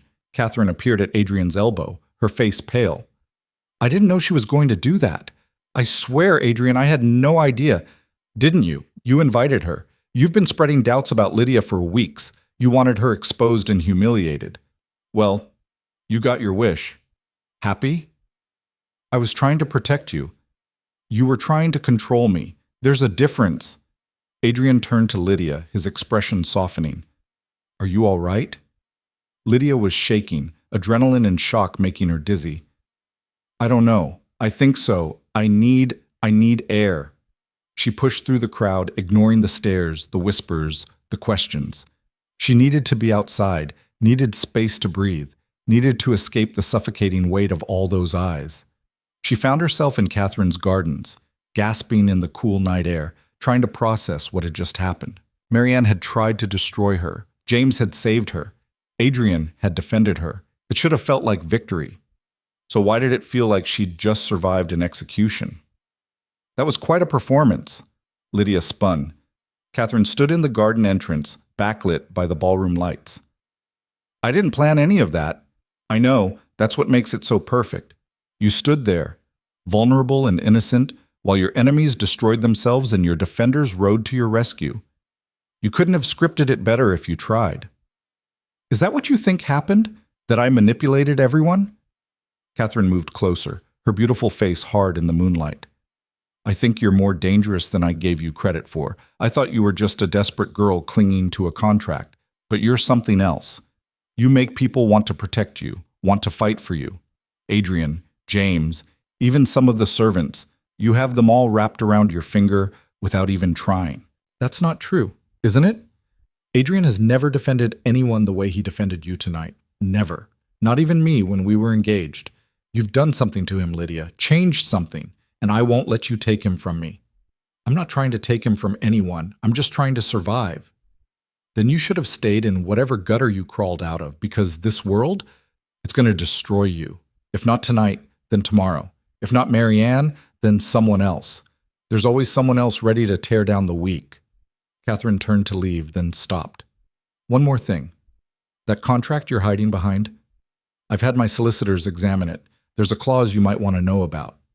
If the Duke dies before fulfilling the marriage obligation, the debt passes to his heir. And if he has no heir, the contract is void and all associated protections disappear." The implications hit Lydia like ice water. "You wouldn't." "Wouldn't what? I'm simply sharing information. What you do with it is your concern." Catherine smiled, cold and calculating. "Sleep well, Lydia. I have a feeling you won't be sleeping much at all anymore." She glided back into the ballroom, leaving Lydia alone in the darkness with a terrible new understanding. Her safety, her future, her entire existence depended on Adrian remaining alive and unmarried. If anything happened to him, she'd have nothing again. And Catherine had just made it very clear she'd do anything to drive a wedge between them. This wasn't over. It was just beginning. And Lydia had no idea how to fight an enemy who had every advantage while she had nothing but a contract and a duke who might not always be there to save her. Lydia stood in the garden long after Catherine disappeared, her mind racing through the implications. The contract that had saved her could just as easily become her death sentence. She was a piece on a chessboard, vulnerable to moves she couldn't predict, dependent on a man she barely knew to stay alive and unmarried. The thought was intolerable. She'd spent her entire life being powerless, being moved and manipulated by forces beyond her control. She'd accepted it at Harrow Manor because she'd had no choice. But here, now, with the taste of agency still fresh from standing her ground at the ball, she refused to go back to being helpless. If her safety depended on Adrian, then she needed to stop being merely his responsibility. She needed to become his partner, his equal, someone who brought value beyond a dusty contract. But how? "There you are." Adrian emerged from the ballroom, his face creased with concern. "I've been looking everywhere. Are you all right?" "Catherine told me about the contract clause, the one about heirs." Adrian's expression darkened. "Of course she did. That woman has a gift for weaponizing information." "Is it true?" "Technically, yes. If I die without fulfilling the marriage obligation and without an heir, the contract becomes void. It's standard language in these old agreements. They didn't want debts lasting in perpetuity. He moved closer, his voice gentling. But Lydia, I'm 32 years old and in perfect health. I'm not planning on dying anytime soon.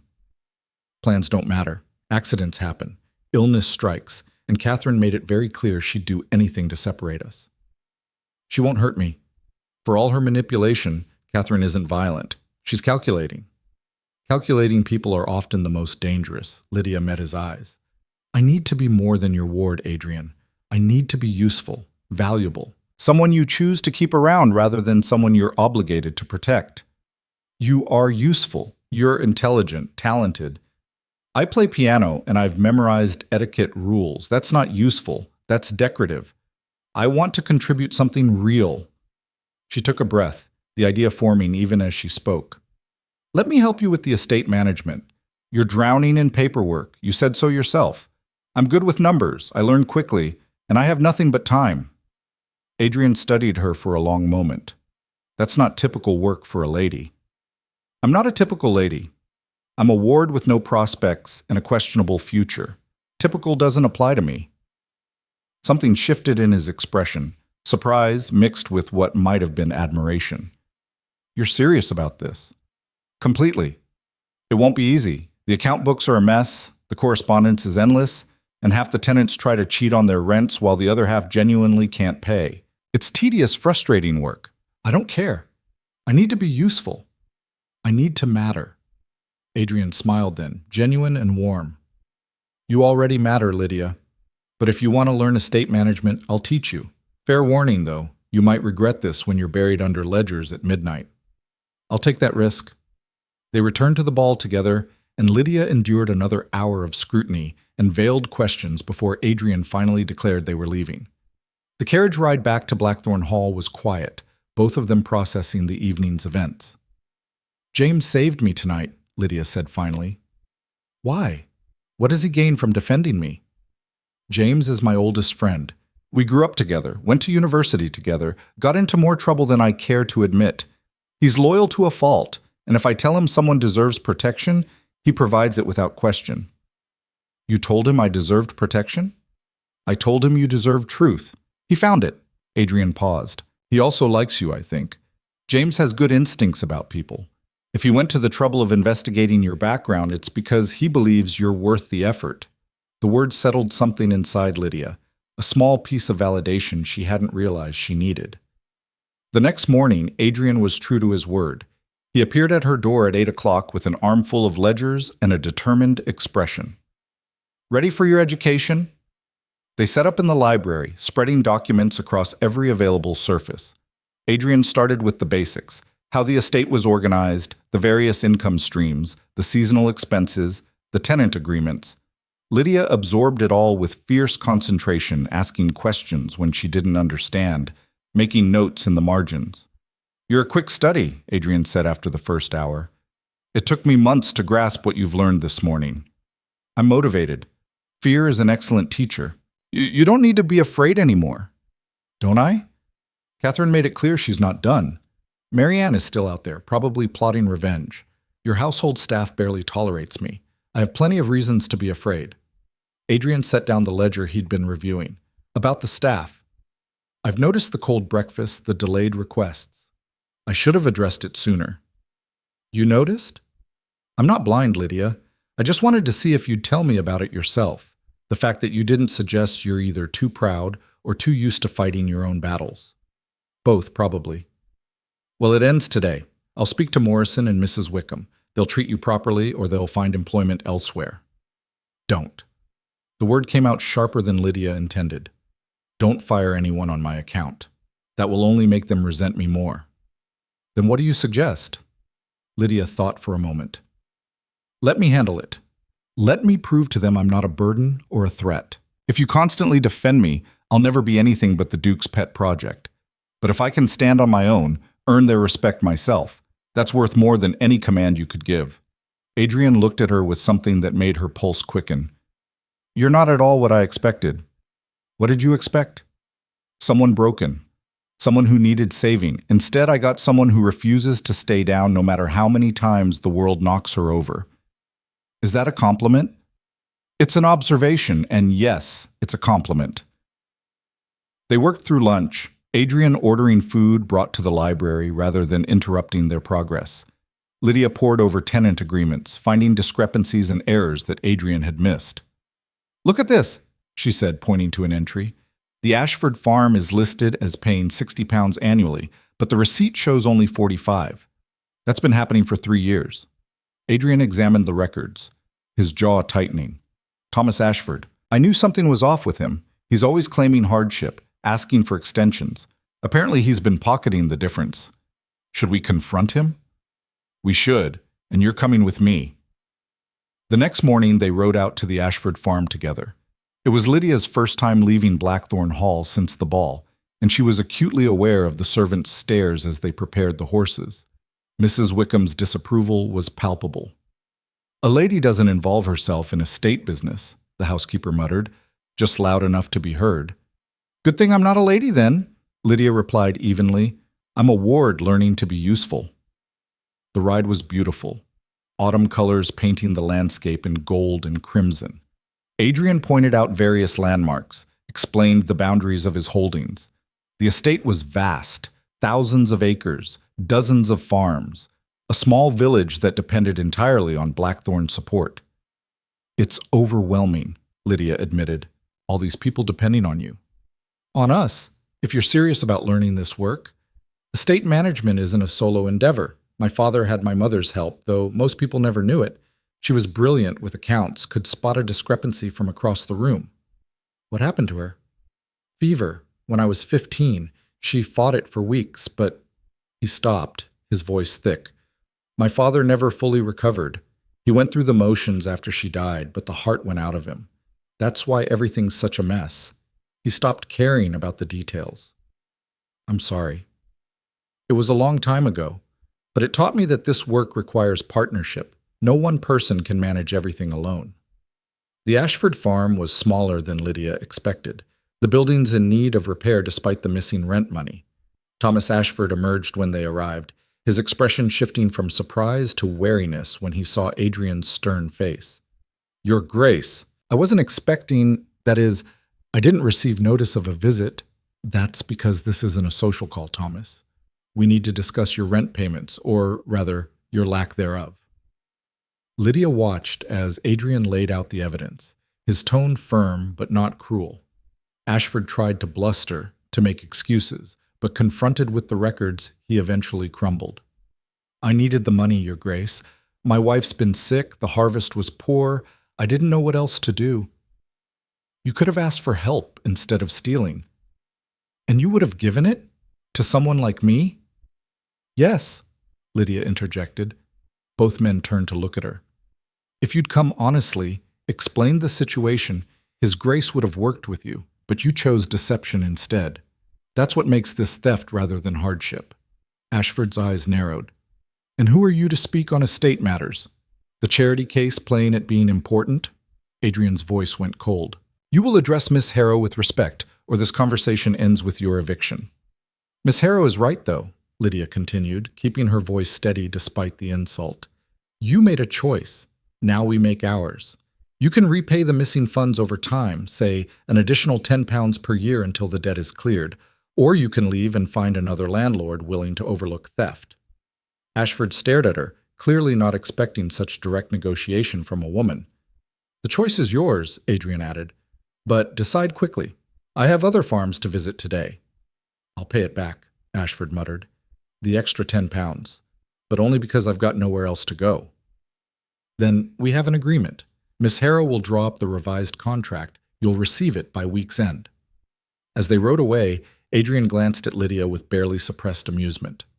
"Playing at being important? He's not entirely wrong. I am playing at it. The difference is I'm getting better at the performance." "That wasn't a performance. That was real negotiation, real problem solving. You gave him a way to save face while still holding him accountable. That's more skill than most of my peers possess." Over the following weeks, a pattern emerged. Adrian taught Lydia the intricacies of estate management, and she threw herself into the work with single-minded determination. She reviewed contracts, balanced accounts, accompanied Adrian on tenant visits. She learned who could be trusted, who needed careful watching, who was genuinely struggling versus who was taking advantage. And slowly, imperceptibly, her position at Blackthorn Hall began to shift. The servants noticed her working long hours in the library, saw her riding out with Adrian to address estate business, witnessed her competence. Morrison's hostility faded to grudging respect. Even Mrs. Wickham thawed slightly when Lydia helped reorganize the household accounts and found ways to reduce unnecessary expenses. "You've saved us nearly £200 this quarter," the housekeeper admitted one afternoon, reviewing Lydia's work. "I didn't think, that is, I underestimated your capabilities." "Most people do. I'm used to it." "Perhaps we've been unfair. Lady Catherine suggested you were here to trap His Grace into marriage, to climb above your station. But you're not acting like a schemer. You're acting like someone trying to earn her place," Lydia suggested. "Yes, exactly that." Mrs. Wickham straightened, her professional demeanor reasserting itself. "Well, I suppose we'll have to adjust our assumptions accordingly." It wasn't quite an apology, but it was something. Anna was thrilled. "The whole staff is talking about you, miss. How you stood up to Thomas Ashford, how you fixed the accounts, how His Grace listens to your advice now, Mrs. Wickham actually smiled when she mentioned you yesterday." "Smiled? I didn't know her face could do that." "It's just work, Anna. It's more than work. It's respect. That's harder to earn than gold around here." But not everyone was pleased with Lydia's rising status. Catherine appeared at Blackthorn Hall unannounced one afternoon, her expression stormy. "I need to speak with Adrian, alone." "His Grace is reviewing tenant contracts," Lydia said calmly. "If you'd like to wait in the drawing room, I'll wait in the library, where he actually is." "I'm afraid that's not possible. We're working." Catherine's eyes flashed. "We? Since when does estate management include the ward?" "Since I proved I could do it well. If you'd like to schedule an appointment, I can check His Grace's calendar." "I don't need an appointment to see Adrian.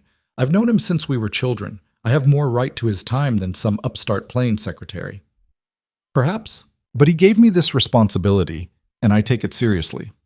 So you can wait in the drawing room like a proper guest, or you can leave and return when it's convenient. Your choice." The standoff lasted several tense seconds before Catherine laughed, sharp and bitter. "You've changed. The terrified girl at the ball is gone. This version is much more dangerous. This version is just tired of being pushed around. Then we're enemies now. I want you to understand that clearly. I'm not giving up on Adrian, and I won't let you stand in my way. I'm not standing in anyone's way. I'm standing in my own place. If that's the same path, perhaps you should reconsider your direction." Catherine left without another word, but the threat hung in the air long after. That evening, Adrian found Lydia still working in the library, surrounded by correspondence that needed responses. "You handled Catherine well today. Morrison told me about the confrontation. I probably shouldn't have been so direct. She's powerful, influential. She's used to getting her way through intimidation. Standing up to her was exactly right." Adrian poured 2 glasses of wine, handing one to Lydia. "You've changed since you arrived here. You're more confident. I'm more useful. There's a difference." "Is there? I'm not sure." He sat across from her, his expression thoughtful. "When I brought you here, I thought I was fulfilling an obligation, correcting an injustice. But you've become—" He stopped, seeming to struggle for words. "What?" Lydia prompted, her heart suddenly racing. "Essential. You've become essential, not just to the estate management, though you've proven invaluable there, but to me, to my life. I look forward to our morning meetings, to discussing problems with someone who actually understands the complexities. You challenge my assumptions, catch my mistakes, see solutions I miss. You've made this work bearable again." "More than bearable. Enjoyable." The admission hung between them, weighted with implications neither seemed ready to fully acknowledge. "I'm glad," Lydia said carefully. "I've never been essential to anyone before. It's terrifying and exhilarating in equal measure. You don't have to be afraid. I told you that first day. You're safe here." "I know, but safety and permanence aren't the same thing. The contract has an end date. When I turn 30 or when you marry, whichever comes first, what happens then?" Adrian set down his glass with deliberate precision. Is that what you worry about? The end of the contract? Of course. It's the framework of everything. When it ends, I have no legal claim to be here, no protection, no. Then marry me. The words dropped like stones into still water, creating ripples that spread through everything Lydia thought she understood. What? Marry me. Not because of the contract, not because of obligation. Marry me because we work well together. Because I trust you with my estates, my household, my life. Because I want you to stay, permanently, as my partner. Lydia's mind reeled. This was what she'd hoped for in secret, what she'd barely dared to imagine. But the proposal felt wrong somehow, like a business transaction rather than a declaration of feeling. Do you love me? The question came out barely above a whisper. Adrian's hesitation was answer enough. I care for you deeply. I respect you, admire you, value your presence in my life.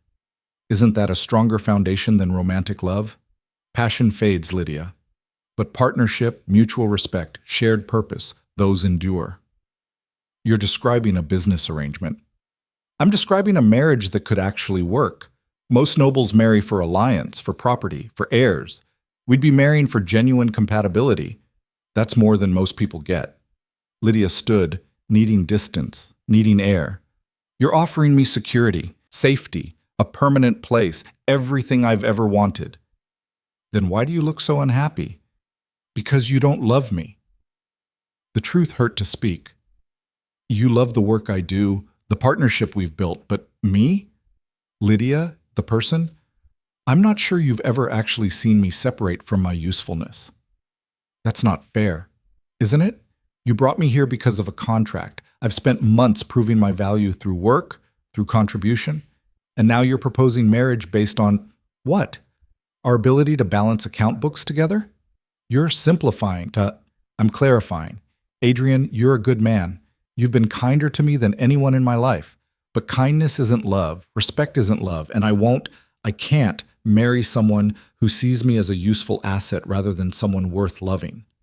Adrian's face had gone carefully blank, the way it did when he was wrestling with emotions he didn't want to show. What are you saying? I'm saying no. To your proposal, to settling for half of what marriage should be. I've spent my whole life accepting scraps of affection, convincing myself that minimal kindness was enough. I won't do that anymore. Not even for you. The silence stretched between them, fragile and terrible. I see, Adrian said finally. Then I apologize for the presumption. We'll continue as we have been, ward and guardian, working partners. Nothing more. Adrian? It's fine, Lydia. You've made your position clear. I respect it. He stood, gathering papers with mechanical precision. I have correspondence to attend to. We can review the Western farm contracts tomorrow, if that's still acceptable to you. Of course it is. The work doesn't change. No, I suppose it doesn't. He left, and Lydia sank into her chair, shaking.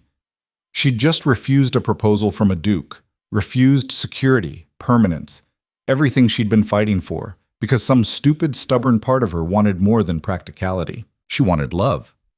The next 2 weeks were excruciating. Adrian remained professional, courteous, distant.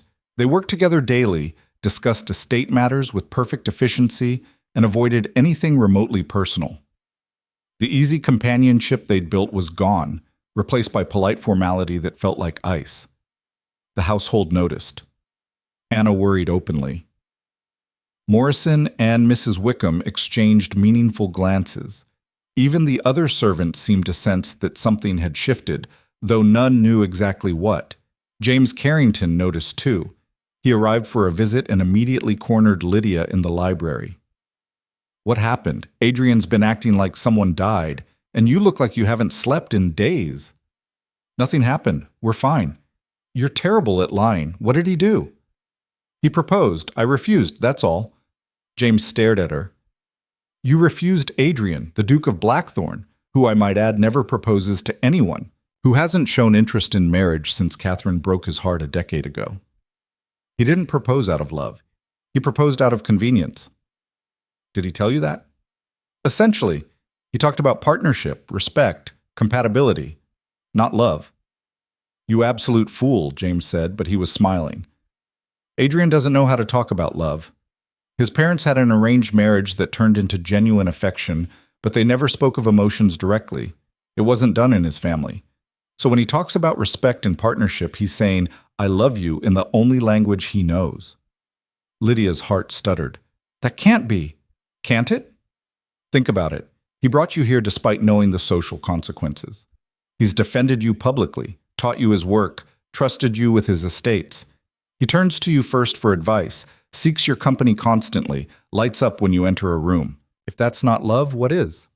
But he said what he thought was logical, what wouldn't pressure you, what gave you an out if you wanted it, because that's who Adrian is. He'd rather be rejected than make you feel trapped. James leaned forward. The question is, do you love him? Did she? Lydia examined her feelings honestly for the first time. The way her heart raced when Adrian smiled at her, the pride she felt in their shared work, the ache of these last 2 weeks without his warmth, the certainty that no matter what else changed, she wanted him beside her. Yes, she whispered, I do. Then tell him, you brilliant idiot. Before he convinces himself you're better off without him and does something noble and stupid like ending the wardship to set you free. Lydia found Adrian in the stables, preparing to ride out to the northern farms. He looked surprised to see her. Lydia, did we have a meeting scheduled? I thought, we need to talk. Really talk, not the careful professional conversations we've been having. Adrian's jaw tightened. If this is about the proposal, please don't apologize. You were right to refuse. I shouldn't have. I was wrong to refuse. Or rather, I was right for the wrong reasons. Lydia took a breath. James told me something that made me reconsider. He said, when you talk about partnership and respect, you're expressing love in the only way you know how. James should mind his own business. Is he wrong? The silence stretched. Adrian wouldn't meet her eyes. I don't know how to. I'm not good at this. Words, feelings, declarations. I know how to manage estates, negotiate contracts, fulfill obligations. But this, I don't have a framework for it. Then let me provide one. Lydia moved closer. I love you, Adrian. I think I have for weeks, maybe longer. I love your dedication, your sense of justice, the way you listen when I speak. I love working beside you, arguing with you, learning from you. I love that you see me as valuable, as capable, as someone worth trusting. I love you in ways I didn't know were possible. Adrian's carefully controlled expression cracked.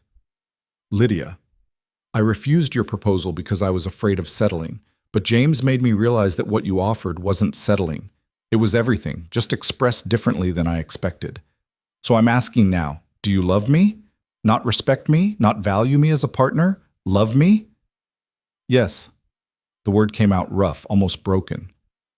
Yes, I love you. Desperately.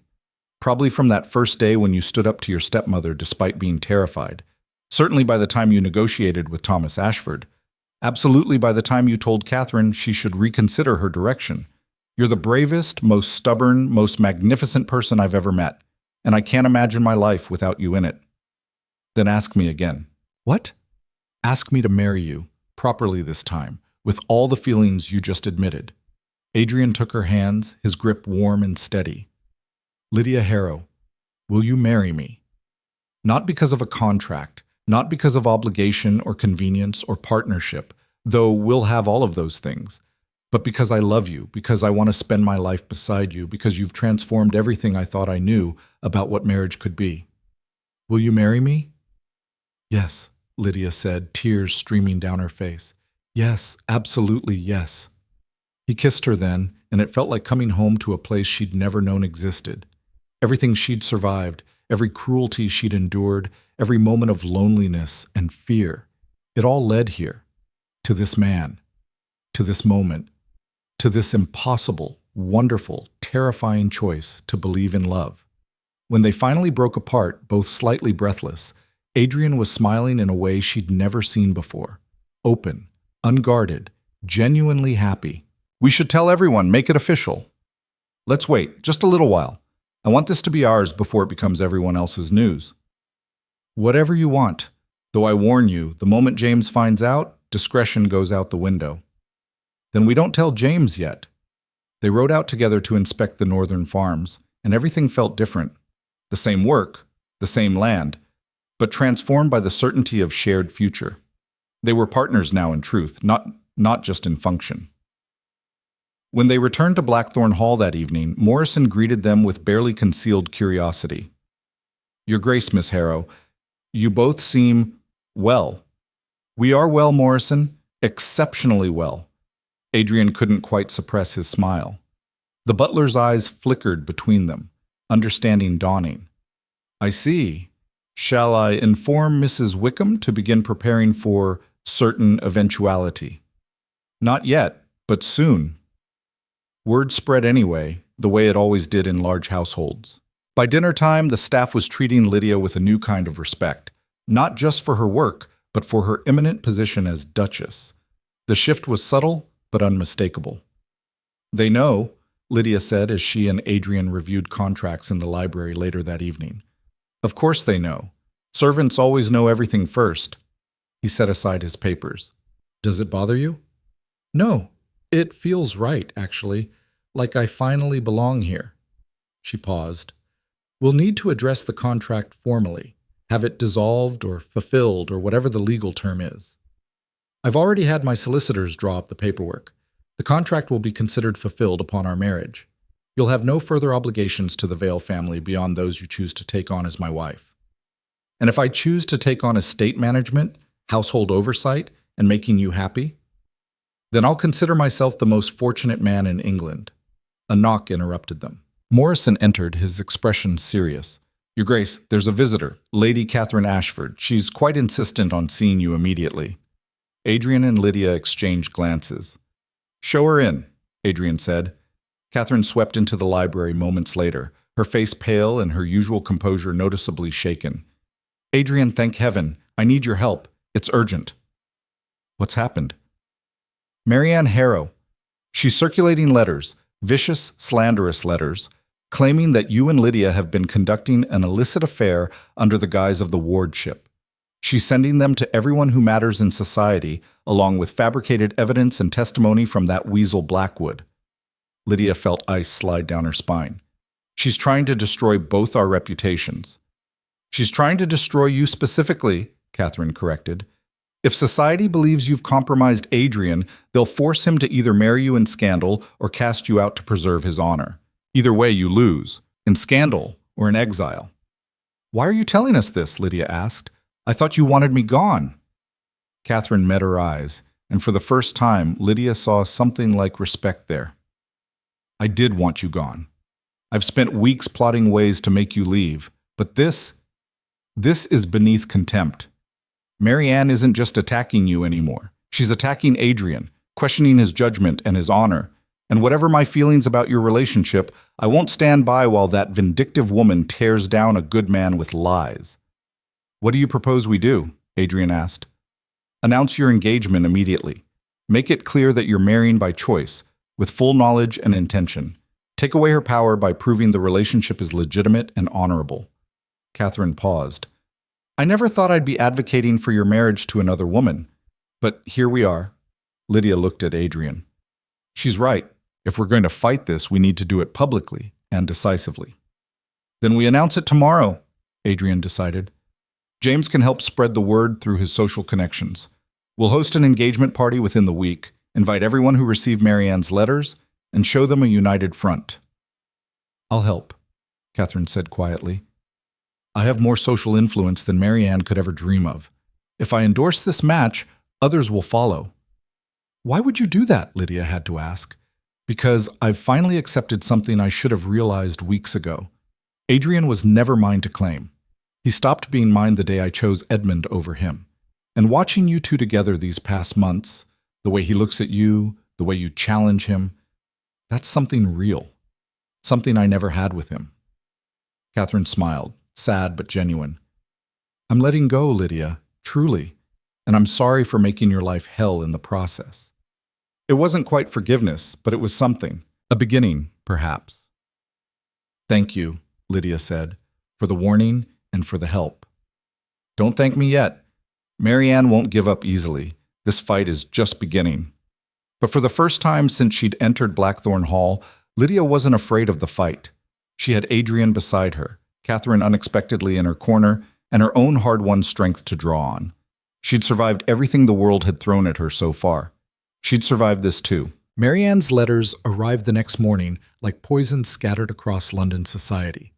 Morrison brought them to the library where Lydia and Adrian were already working, his face grave as he handed over the stack of responses. These just came by special messenger, Your Grace, from Lord Pemberton, the Duke of Somerset, Lady Ashworth, and, he hesitated, 17 others, all expressing concern about the allegations. Adrian broke the seal on the first letter, his expression darkening as he read. Lydia watched the muscle in his jaw tighten, watched his knuckles go white as he gripped the paper. "What does it say?" she asked quietly.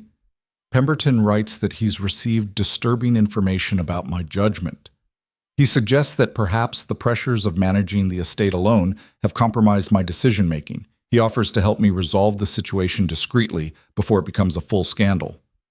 Adrian's voice was flat, controlled fury, barely contained.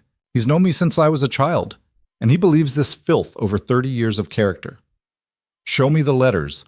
Lydia read through them systematically, her heart sinking with each one. Marianne had been thorough, viciously so.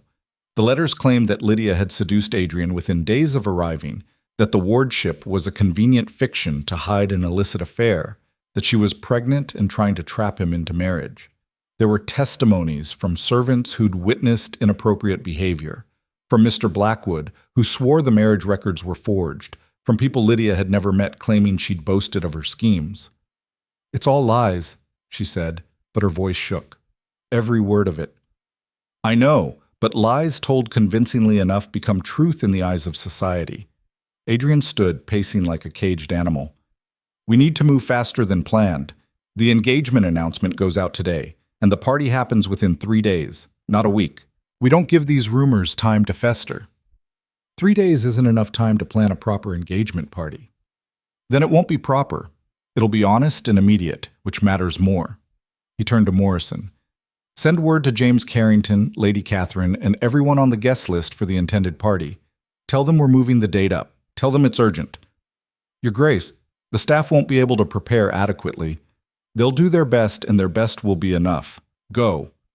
Morrison left, and Lydia saw Adrian's controlled facade crack slightly. He braced his hands on the desk, head bowed. "I'm sorry," he said. "This is my fault. I should have anticipated Marianne would retaliate. I should have protected you better. You can't protect me from everything, and I don't want you to." Lydia moved to his side, placed her hand over his. "We fight this together. That's what partnership means."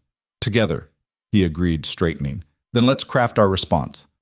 They spent the next hour writing their own letters. Direct, factual, unflinching. They confirmed the engagement, explained the contract's legitimacy, and invited anyone with questions to attend the party and judge the truth for themselves. Catherine arrived mid-morning and helped refine the messaging, her social expertise proving invaluable. "You need to be seen together in public before the party," she advised. "Visit the village, attend church services, be visible and normal. Let people see you're not hiding." "Church is Sunday," Adrian said. "That's 2 days away." "Then make it count. Arrive early, sit in the family pew where everyone can see you, and let your behavior speak for itself." James showed up an hour later, his usual levity replaced by grim determination. "I've already started countering the rumors. Half of London knows they're rubbish, but the other half is willing to believe anything scandalous about nobility. We need proof, Adrian. Something concrete that discredits Marianne completely." "I've been thinking about that," Lydia said slowly. "Mr. Blackwood is her weak point. He's a solicitor. His professional reputation matters. If we can prove he knowingly provided false testimony, he could be disbarred. That might make him turn on Marianne to save himself." "How do we prove it was false?" "The marriage records James found. The real ones. If we confront Blackwood with evidence that he deliberately lied about checking the church records, he'll have to choose between his career and his loyalty to Marianne." Adrian smiled, sharp and fierce. "That's brilliant. James, can you get those records authenticated by an independent authority? Someone whose word is beyond question? I can have them verified by the Archbishop's office. That carries more weight than any single solicitor. James was already moving toward the door. I'll leave today, be back by Sunday morning with the documentation. The next 2 days passed in a blur of frantic preparation. The household staff, initially overwhelmed by the rushed timeline, rallied with surprising efficiency.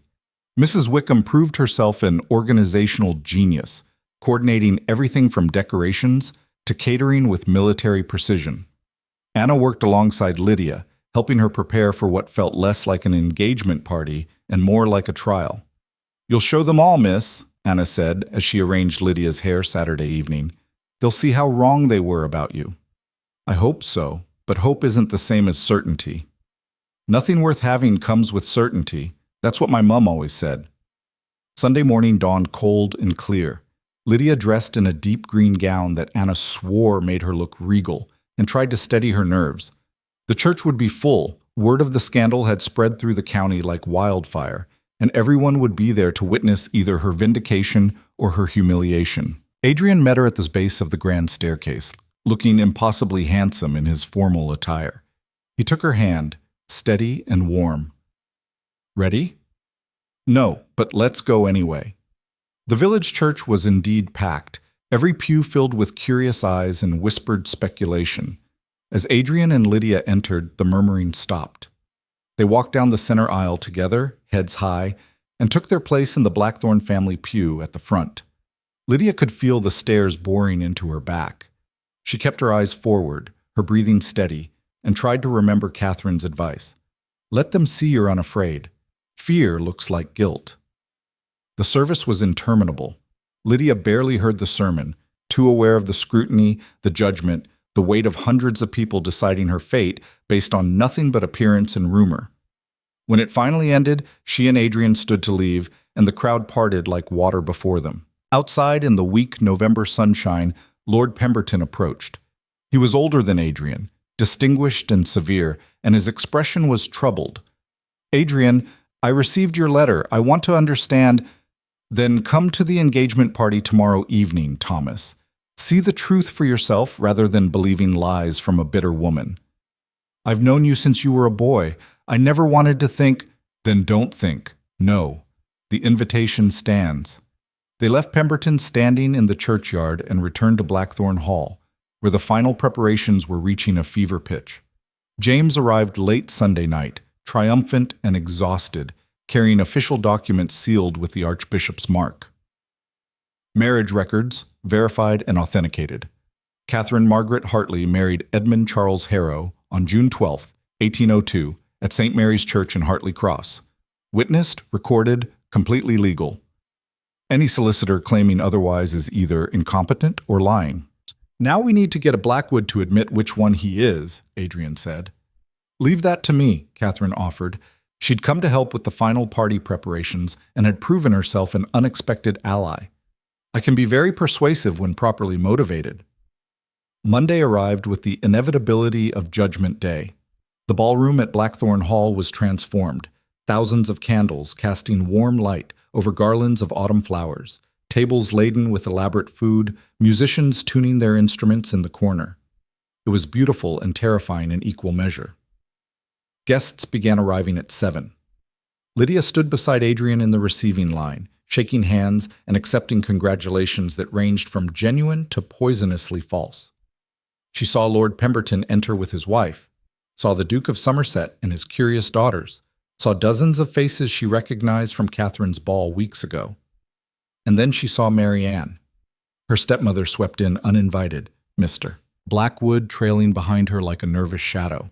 Mary Ann wore crimson silk, an expression of absolute triumph. "How brave of you to show your faces," she announced loudly enough for the nearby guests to hear. "Though I suppose when one has no shame, anything is possible." "Mrs. Harrow," Adrian said coldly, "you weren't invited." "No? How unfortunate, but I felt it my duty to attend, to warn these good people about the deception being perpetrated." "The only deception here is yours," Catherine interrupted, appearing beside them with impeccable timing. "Mr. Blackwood, how lovely to see you." I wonder, could you help settle a small dispute? You claimed there was no marriage record for Edmund Harrow and Catherine Hartley, correct? Blackwood's face went pale. I, that is, I checked the church records. Which church? James emerged from the crowd, holding the authenticated documents. Because the Archbishop's office has verified records from St. Mary's and Hartley Cross showing a completely legal marriage. Were you aware there were two St. Mary's churches in the Hartley area, Mr. Blackwood? Or did you simply not bother to check both before providing legal testimony? The solicitor's mouth opened and closed silently. Marianne grabbed his arm. Tell them about the irregularities, the questionable dates. There are no irregularities, James continued relentlessly. The marriage was legal. Lydia Harrow is legitimate, and anyone claiming otherwise is engaged in slander. He turned to address the assembled guests. These documents are available for anyone who wishes to examine them. The Archbishop himself has verified their authenticity. Murmurs rippled through the crowd. Lydia saw doubt replacing certainty on many faces, saw Marianne's confidence beginning to crack. That proves nothing about their current behavior, Marianne insisted desperately. The affair, the inappropriate relationship, you mean the guardian-ward relationship that's been conducted entirely properly and witnessed by dozens of staff members. Mrs. Wickham stepped forward, her stern face set in lines of absolute conviction. I oversee this household, Mrs. Harrow. Miss Lydia has her own rooms in the East Wing. His Grace occupies the West Wing. They work together during the day on estate management, with the library doors open, with staff present, with complete propriety. I've watched them for months. There's been no impropriety whatsoever. The housekeeper would lie to protect her employer. I don't lie, Mrs. Wickham said flatly. Not for anyone. Miss Lydia has earned her place here through competence and character, something you clearly know nothing about. Morrison stepped forward next, adding his testimony. Then Anna, speaking nervously but firmly about Lydia's kindness and hard work. Then three other servants, each one vouching for her character and the appropriateness of her behavior. Marianne looked around wildly, seeing her accusations crumbling. You've all been fooled. She's manipulated everyone. Enough. Adrian's voice cut through the chaos like a blade. You've spread lies, forged evidence, and attempted to destroy an innocent woman's reputation.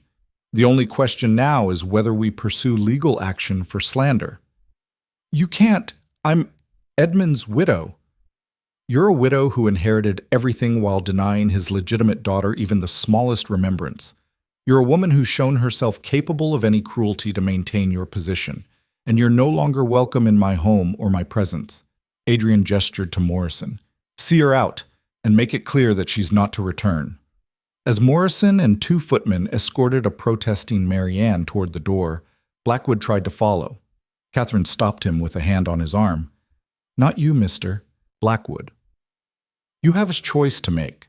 You can leave with Mrs. Harrow and face professional ruin when we report your false testimony to the Bar Association. Or you can stay, admit your errors publicly, and perhaps salvage some remnant of your career. The solicitor's face was ashen. He looked at Marianne's retreating back, then at the assembled nobility watching him with contempt and curiosity. I made a mistake, he said quietly. I checked only one church. I didn't verify Mrs. Harrow's claims before repeating them as fact. I allowed my judgment to be compromised by personal considerations. What personal considerations? James pressed.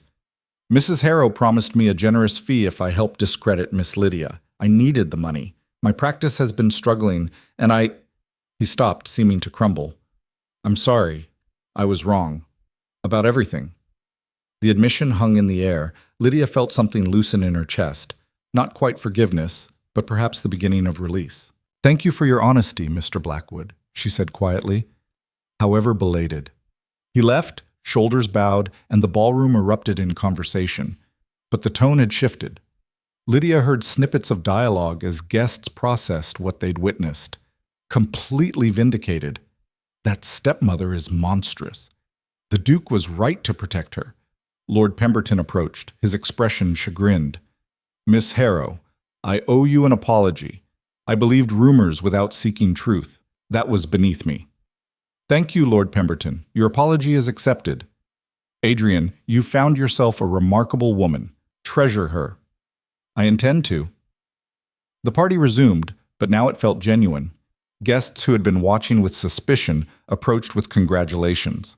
The Duke of Somerset's daughters asked Lydia about estate management with apparent fascination. Lady Ashworth, one of the most influential women in society, pronounced the match inspired and promised to sponsor Lydia's formal presentation to society. As the evening progressed, Lydia found herself swept into conversations about everything from agricultural reform to music theory. People listened to her opinions, sought her insights, treated her as an equal rather than a curiosity. It was intoxicating and overwhelming and wonderful. Near midnight, Adrian found her on the terrace, catching her breath in the cold air. "You're a sensation. Half the room is plotting ways to befriend you, and the other half is trying to figure out how you managed to capture the uncatchable Duke." "I didn't capture you. We captured each other." "True enough." He pulled her close, and they stood together looking out over the Blackthorn grounds. "It's over, Lydia.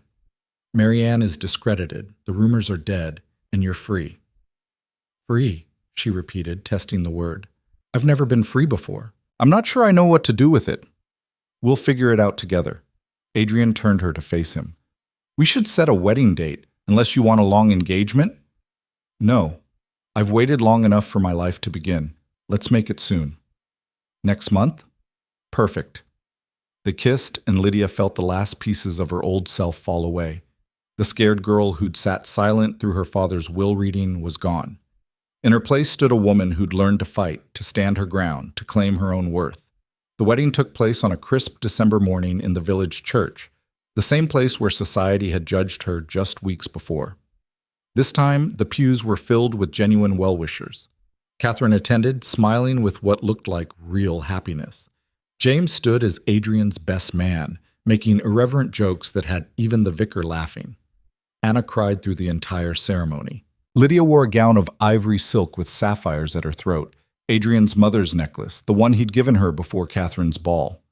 As she walked down the aisle toward Adrian, she thought about everything that had led to this moment: the cruelty, the fear, the desperate gamble of accepting a stranger's offer. She'd inherited nothing from her father, but she'd inherited herself, her strength, her resilience, her refusal to accept that her worth was determined by others. And now she was inheriting a future she'd helped build. The reception at Blackthorn Hall was intimate compared to the engagement party, just close friends and family, the kind of celebration that felt warm rather than performative. Late in the evening, Adrian found Lydia in the library, where she'd escaped for a moment of quiet. "Hiding from your own wedding reception?" "Just catching my breath. It's been quite a journey from that first day in this room." "Do you regret any of it?" Lydia considered. "The pain, yes. The fear. But not the journey itself. It made me who I am." "And who are you, Duchess of Blackthorn?" She smiled at the title. "Someone who matters. Someone who's earned her place. Someone who's learned that inheritance isn't about what you're given. It's about what you make of yourself despite everything trying to break you." That's very philosophical for a woman who spent the morning getting married. "Marriage makes me philosophical, apparently." She moved into his arms. "What about you? Any regrets?" "Only that I didn't find you sooner. Think of all the years we could have had.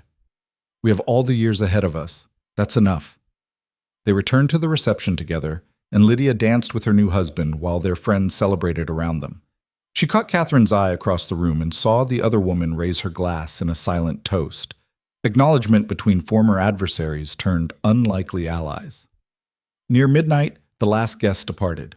Adrian and Lydia stood in the entrance hall, watching the carriages roll away down the drive. "Tired?" Adrian asked. "Exhausted, but the good kind of exhausted." Lydia looked around the hall, the portraits of Vales past, the grand staircase, the doors leading to the library where she'd spent so many hours learning to be useful. "I used to think this place was another cage, but it's not. It's home. Because you made it home. You transformed it from a fortress into something alive. We transformed it, together." They climbed the stairs together, and Lydia realized she was walking toward the west wing, toward Adrian's rooms, toward the Duchess's chambers that were now hers. No more small room in the East Wing. No more isolation. No more making herself invisible. She existed. She mattered. She belonged. In the years that followed, Lydia would transform more than just her own life. She and Adrian turned Blackthorn Hall into a model estate, modernizing practices and improving tenant conditions. She established a school for girls from impoverished backgrounds, providing education and opportunity to those the world had overlooked. And when she learned that Harrow Manor was being sold after Marianne squandered her inheritance on bad investments, Lydia bought it. Not for herself, she never set foot in the place again, but to convert it into a sanctuary, a place where girls who'd been discarded, ignored, or abused could find safety and build new lives. She called it the Hartley Foundation, after her mother, the woman she barely remembered, but who had given her the legitimacy that saved her life. On the day the foundation opened, Lydia stood in what had once been the drawing room where she'd received nothing. Now it was a bright classroom filled with young women learning mathematics, literature, estate management. Everything Lydia had taught herself in secret, these girls would learn openly, without shame or restriction. She would have been proud, Adrian said, standing beside her. Your mother. She'd be proud of what you've become. I'd like to think so, but honestly, I'm proud of myself. Is that arrogant? It's earned. There's a difference. A young girl approached, maybe 13, with familiar eyes that held too much wariness for her age. Your Grace, they said I could ask you questions about the curriculum. Lydia knelt to meet her eye level. You can ask me anything. What's your name? Emily, Your Grace. And I was wondering, is it true you really manage the Duke's estates? That you're as much in charge as he is? It's true. We work together. Partnership makes us both stronger. But you started with nothing? No family, no money? I started with nothing but myself. Turned out that was enough. Lydia smiled. It'll be enough for you too, Emily. Whatever you came from, wherever you're going, you're enough. Remember that. The girl's eyes filled with tears. Thank you, Your Grace. As Emily hurried away to tell the other girls, Adrian wrapped his arm around Lydia's waist. You're changing lives here. You know that, right? Every girl who walks through those doors is getting the chance you never had. That's the point.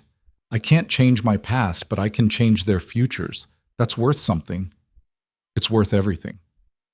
They left the foundation in the capable hands of the teachers Lydia had hired and rode back to Blackthorn Hall as the sun set over the estate. Home, Lydia thought. After a lifetime of displacement and fear, she'd finally found a place that was unquestionably, permanently hers.